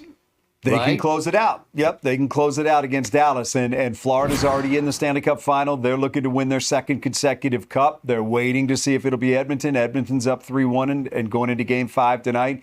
They can clinch it, and we would have a replay of the final that we had last year, which was Edmonton and Florida. So these two teams have kind of separated themselves from the pack, and it looks like they're about to do it again. So we'll see if Edmonton can finish it tonight, but these are two extremely talented teams that we're watching here in Florida. Look, they fell behind 2-0 to Carolina last night, didn't even blink, and just turned on the Jets and took off. The last couple of Red Wings games I've gone to in person, it's been a couple of years, but I went to a couple of games, and both times they were playing the Panthers, and I went in going, Florida has a hockey team, kind of thing, and I was very impressed with Florida. They're really good. A really, really good team. They're really good, and that's kind of, look, if they're on their way to a second consecutive cup, which Edmonton may have something to say about that, but if they're able to do that, that's a heck of a statement by them. They're the gold standard right now. All right. A lot of good action in sports, and of course the Tigers are doing fantastic too. Always something, man. We love it. All right. Thank you, Dan. All right. Rob. Hey, we'll be right back. We just locked up that way.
And welcome back. The starting gun for the Detroit Grand Prix is just a couple of days away, but the Weather Boys are starting their engines a little early. Here's how they did behind the wheel. My biggest concern is that Alan keeps talking about crashing me. It's been made extremely clear that we're not allowed to smash or crash the cars. I think everybody gets it except Alan. He's bumping me. Hey man, no guts, no glory. And later today, Derek and I race an actual pro driver who's actually running in the Detroit Grand Prix. We're not ready. I've got you if you need me. 4,000. And we need help. Okay. All right, I'm just gonna go put it over here then. God, it's not that heavy. I'm a queen, yeah, I'm a champion. So we found the best go-kart racer that we could afford. Turns out she's 9. This is Michelle, and she has been racing since she was 6. Our bright, shining hope. Are you ready to race? Sure, yeah. No. Ready? No, absolutely not. I have no idea what I'm doing. Ow. Coach, I need some advice. I don't, first off, what do we even call this thing? It's a cart. I got a question for you. Looking at these two guys, how do you think we'll fare in a go-kart? No experience. This hesitation is that of a kind 9-year-old not wanting to hurt the feelings of 2 middle-aged men. Something tells me that you don't think it's gonna go well, do you? No. It's not gonna go well. Okay, fine. Between him and I, who's gonna win? None of you. Yeah. Oh, we're gonna lose. None of you. Oh, great. So we're gonna lose none somehow. of you? What's the strategy when you're driving, like when you're out there? You have to follow all the racing lines. The racing lines are the fastest way around the track. Now, I saw drifting. Drifting. It's called drifting. I'll be behind and then I propel in front of him. That's a thing? Drifting is a thing, but that is not what it is. Oh. When you drift, you make a turn and then your back end slides. Right. So it's when you have to adjust really quickly to make sure you don't spin out. Oh, we will absolutely spin out. You would have to go from here all the way to the apex of this turn. Oh. So this is the apex. You have to go through it. The more you turn, the slower you are. From the apex, we're coming back to the outside? Yes, this is the track out. Over here about. Apex, track out. Apex, track out. Back to apex. Back to apex. Straight lines, less turning. Turn less. Lot of pedal. Metal. Pedal to the metal. Pedal to the metal. Coach, you ever get scared? Mostly only in races. What do you do when you get scared? Focus, go around the track, and wait till it's over. Sometimes I think about, like, you don't have to be the best, you just have to try your best. Yeah. Right? And racing, you're not going to win every race, but as long as you try your best, you kind of won, right? Yeah. You don't want to put it that way, you want to put it this way. Oh, like this? Okay. Yep.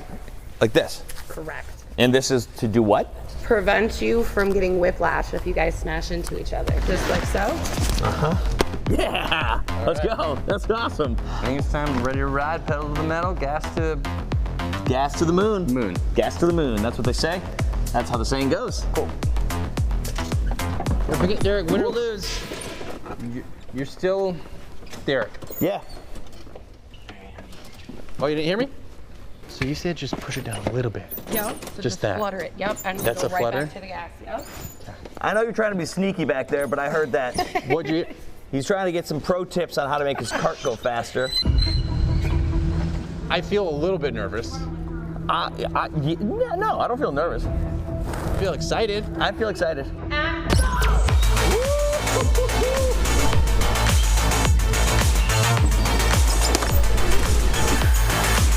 I think you're in trouble. Oh shoot, that's not good. That's a spin out. We call that a spin out. Oh yeah, that's drifting. You're doing great. This is a lot harder than I thought it'd be. I did not anticipate the sweat. 23-3. 23-3 is really good, Alan. All right. That's Thunder Kedrick got a 24-1. Oh, 24-1. Dude, we were separate by 0.8 seconds. 0.8 seconds behind me, but who's keeping score? How do we do? I didn't think that you would beat my time, but but I did see a lot of spinning. Was that good or bad? I felt like it was good. It's bad. I told you that the tires were meant so it can catch you if you spin, but that didn't exactly mean you should try to spin into them. Last question. Are we ready to take on a professional race car driver? Let's just say sure. Okay, we trained with a child, battled each other, now the real test awaits. Ricky Taylor, Cadillac driver, defending Detroit Grand Prix IMSA winner. Today's mission, destroy a couple of weather boys. Look, I carb loaded last night. 3 pancakes, 1 banana, a little bit of peanut butter. I mean, I don't want to humiliate him, but kind of feel like he's asking for it. What's the plan? Win. Step 1, win. Okay. Step 2, win at all costs. Okay. So I've got a little trick up my sleeve. Sure. All right. How is he going so fast already? The weather boys are aggressive. Okay, I had a feeling he'd be good, but not this good. And also, how is Alan so good at this? Something that I'm doing is not working. Derek! He just keeps going faster and faster. He's gonna lap me! He's gonna lap me! Oh, there he goes. Come on! Come on! We got one! See if we can make a move. Oh, it's blocking me. Oh my gosh! No matter what I do, he keeps going good.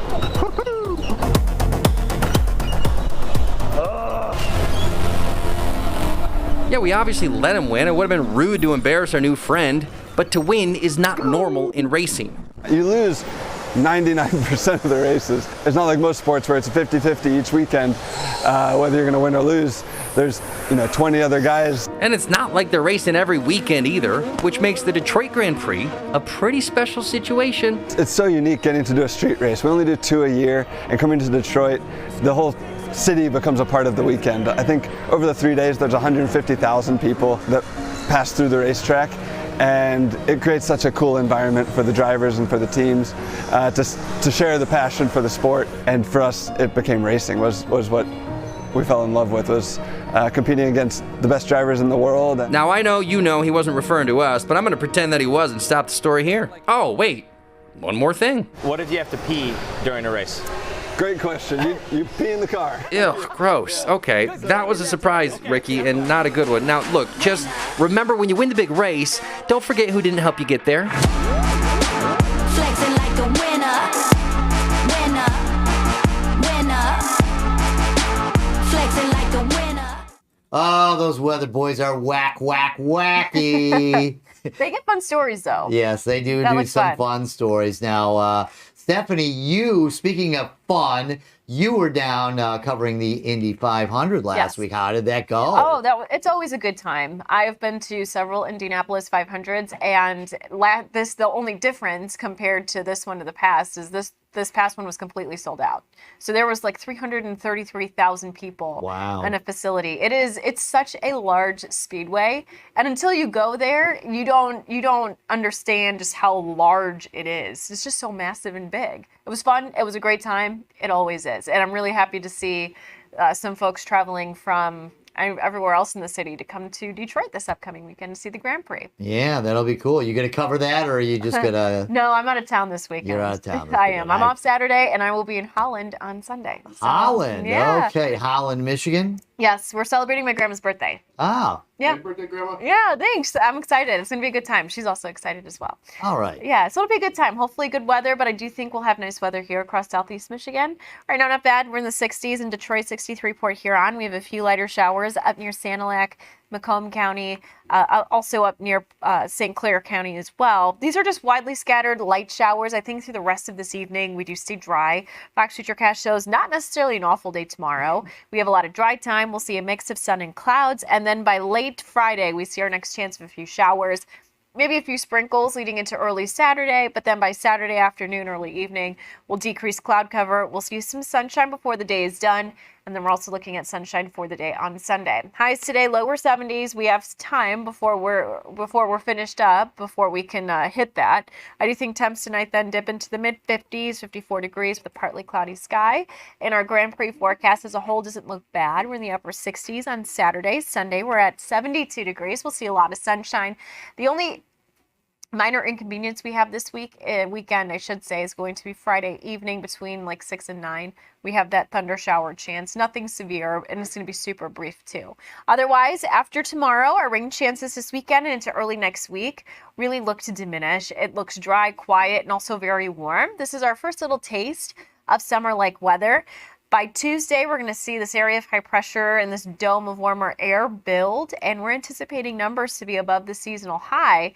Now, we'll have our next system arrive on Wednesday, which is going to knock our temperatures down Thursday and through next weekend, but it's not going to be a huge drop, which is nice. I think our temps should return to near seasonal, which is actually very comfy in the middle 70s. These are our temps over the next 7 days or so.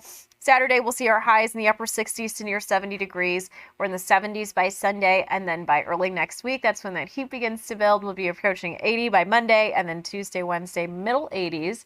With that, too, we also see a little bit of humidity, but I don't think it's going to be oppressive by any means, but I do think you'll notice that difference, too. Over the next 6 to 10 days, temps are going to remain above average for us here in Michigan and across the Great Lakes. Below average temperatures look to return out near the Pacific Northwest and the Southwest. It's kind of almost a little switch there. Last couple of weeks, it's been very warm for those folks out near the Pacific Northwest and cooler for us here, so it's nice to get a little taste of warmth. By Saturday, it's still cool but manageable, upper 60s with the sunshine. It should feel really nice. Sunday, low 70s. Overnight lows will be in the 50s, lower 60s, and then we're talking 80s as we head through Tuesday and Wednesday of next week, which I think should feel really, really nice for us. All right. Now, that's what I call a forecast. Yeah. Next week, when you come in, I'm going to be like, this is some weather. Exactly. Yeah. I think we all deserve it. And what a better way to come in than for the month of June. We start June on Sunday, so it'll feel really nice to feel like summer finally. Beautiful. Thank you very much, Stephanie. All right. We'll be right back. Boom.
All right. Some couples are keeping the romance alive with arbitrary anniversaries. They're celebrating things like the day they began binge watching a favorite show together for the first time they ever cooked together, the day they first moved in with one another, or even the first time doing yard work together. Some experts say it can actually work, saying trying new activities together or just commemorating the goofy moments are more likely to revive the spark. Ain't that cute, Tom? Are they gonna buy gifts? Who the heck knows? I don't know. The app that's known for casual hookups and not long-term relationships is struggling among Gen Z. A recent poll found 85% of single Gen Zers say they don't use Tinder because of its reputation, turning to other dating apps instead. The new CEO says they're about to adapt, trying to shift the focus to casual meetups and double dating opportunities, as well as improving the quality of matches to encourage more lasting relationships. Yeah, I don't know, man. I'm way too old. We didn't have any kind of dating apps. You just went to the club and hope you met somebody cute. That's it. Anyways, thanks for joining us here on Fox 2 Detroit. Hey, Fox 2 News at 5 is up next. Have a great day.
Governor Gretchen Whitmer had a lot to say about President Trump's comments that he may pardon the accused kidnappers in her case.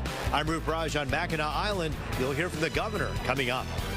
GRPD Officer Christopher Schur will not be tried again. The Lyoya family is heartbroken. This decision really broke me down and my heart is still bleeding right now. The latest in the civil case. 3 little kittens, only a couple days old, abandoned. How you can help. Working for you. Fox 2 News at 5 starts now. All new at 5, we are hearing from Governor Gretchen Whitmer just one day after President Trump said that he'd consider pardons for 2 men convicted of plotting to kidnap her. Good evening, I'm Brandon Hudson. And I'm Tara Nasher. The governor spoke about it while at the Mackinac Policy Conference, and she tells our Rup Raj it would be disappointing.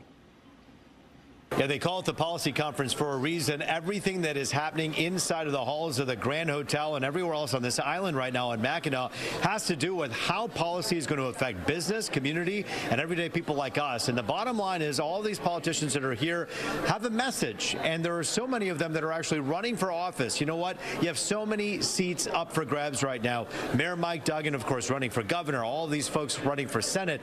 So many people running for Mayor Mike Duggan's old job, soon to be, of the city of Detroit's mayor. And we also had the chance to talk to Governor Gretchen Whitmer. I asked her about two big things. One, about whether or not she's actually getting more serious now about a 2028 run for president. You'll hear more about that later on. Also, I talked to her about that one kidnapping plot that had everyone talking a few years back during COVID around her and those folks who, of course, some were convicted, some were not. The president now talking about perhaps pardoning those who were convicted. Her thoughts on that? Well, she has a lot to say. Take a listen. Anything short of condemning political violence does all of us a disservice. And when the man shot at Donald Trump when he was on the campaign trail in Pennsylvania, I was one of the first people, Democrat or Republican, to condemn it. And I think it would be a huge disappointment if he took the actions that they're contemplating, and I'm going to be weighing in with them in hopes that I can persuade them not to. I've had a chance to interview Governor Gretchen Whitmer several times, as you can imagine, the last few years, asking her that same question about running for president. And the answer she gave us this time was probably one of the most, well, you could say clear answers. We'll have more on that tonight on Fox 2 News at 6. But for now, from Mackinac Island, Roop Raj, Fox 2 News. All right, we'll look forward to hearing that. Thanks, Roop. We'll also have much more from Roop's interview, as he mentioned, with the governor and several other Michigan lawmakers. That will be tonight on The Pulse. Well, shocked and heartbroken, that is how the family of Patrick Lyoya feels since learning that former Grand Rapids police officer Christopher Schur would not be tried in the death of their son. Well, they spoke to them for the first time since that decision was made, and Fox 2's Lauren Edwards was there. Decision really broke me down, and my heart is still bleeding right now. The Lyoya family grieving the loss of their son Patrick and grieving that the case will not be retried against former GRPD officer Christopher Schur. But from the beginning, I had a doubt, and I realized, I said, maybe this thing is not going to happen good. I was doubting. Swahili interpreter Israel Siku translated for the Lyoyas, who sat alongside their civil attorney, Ben Johnson. To think about what has got to be to us so clear based on the evidence that Schur absolutely committed homicide.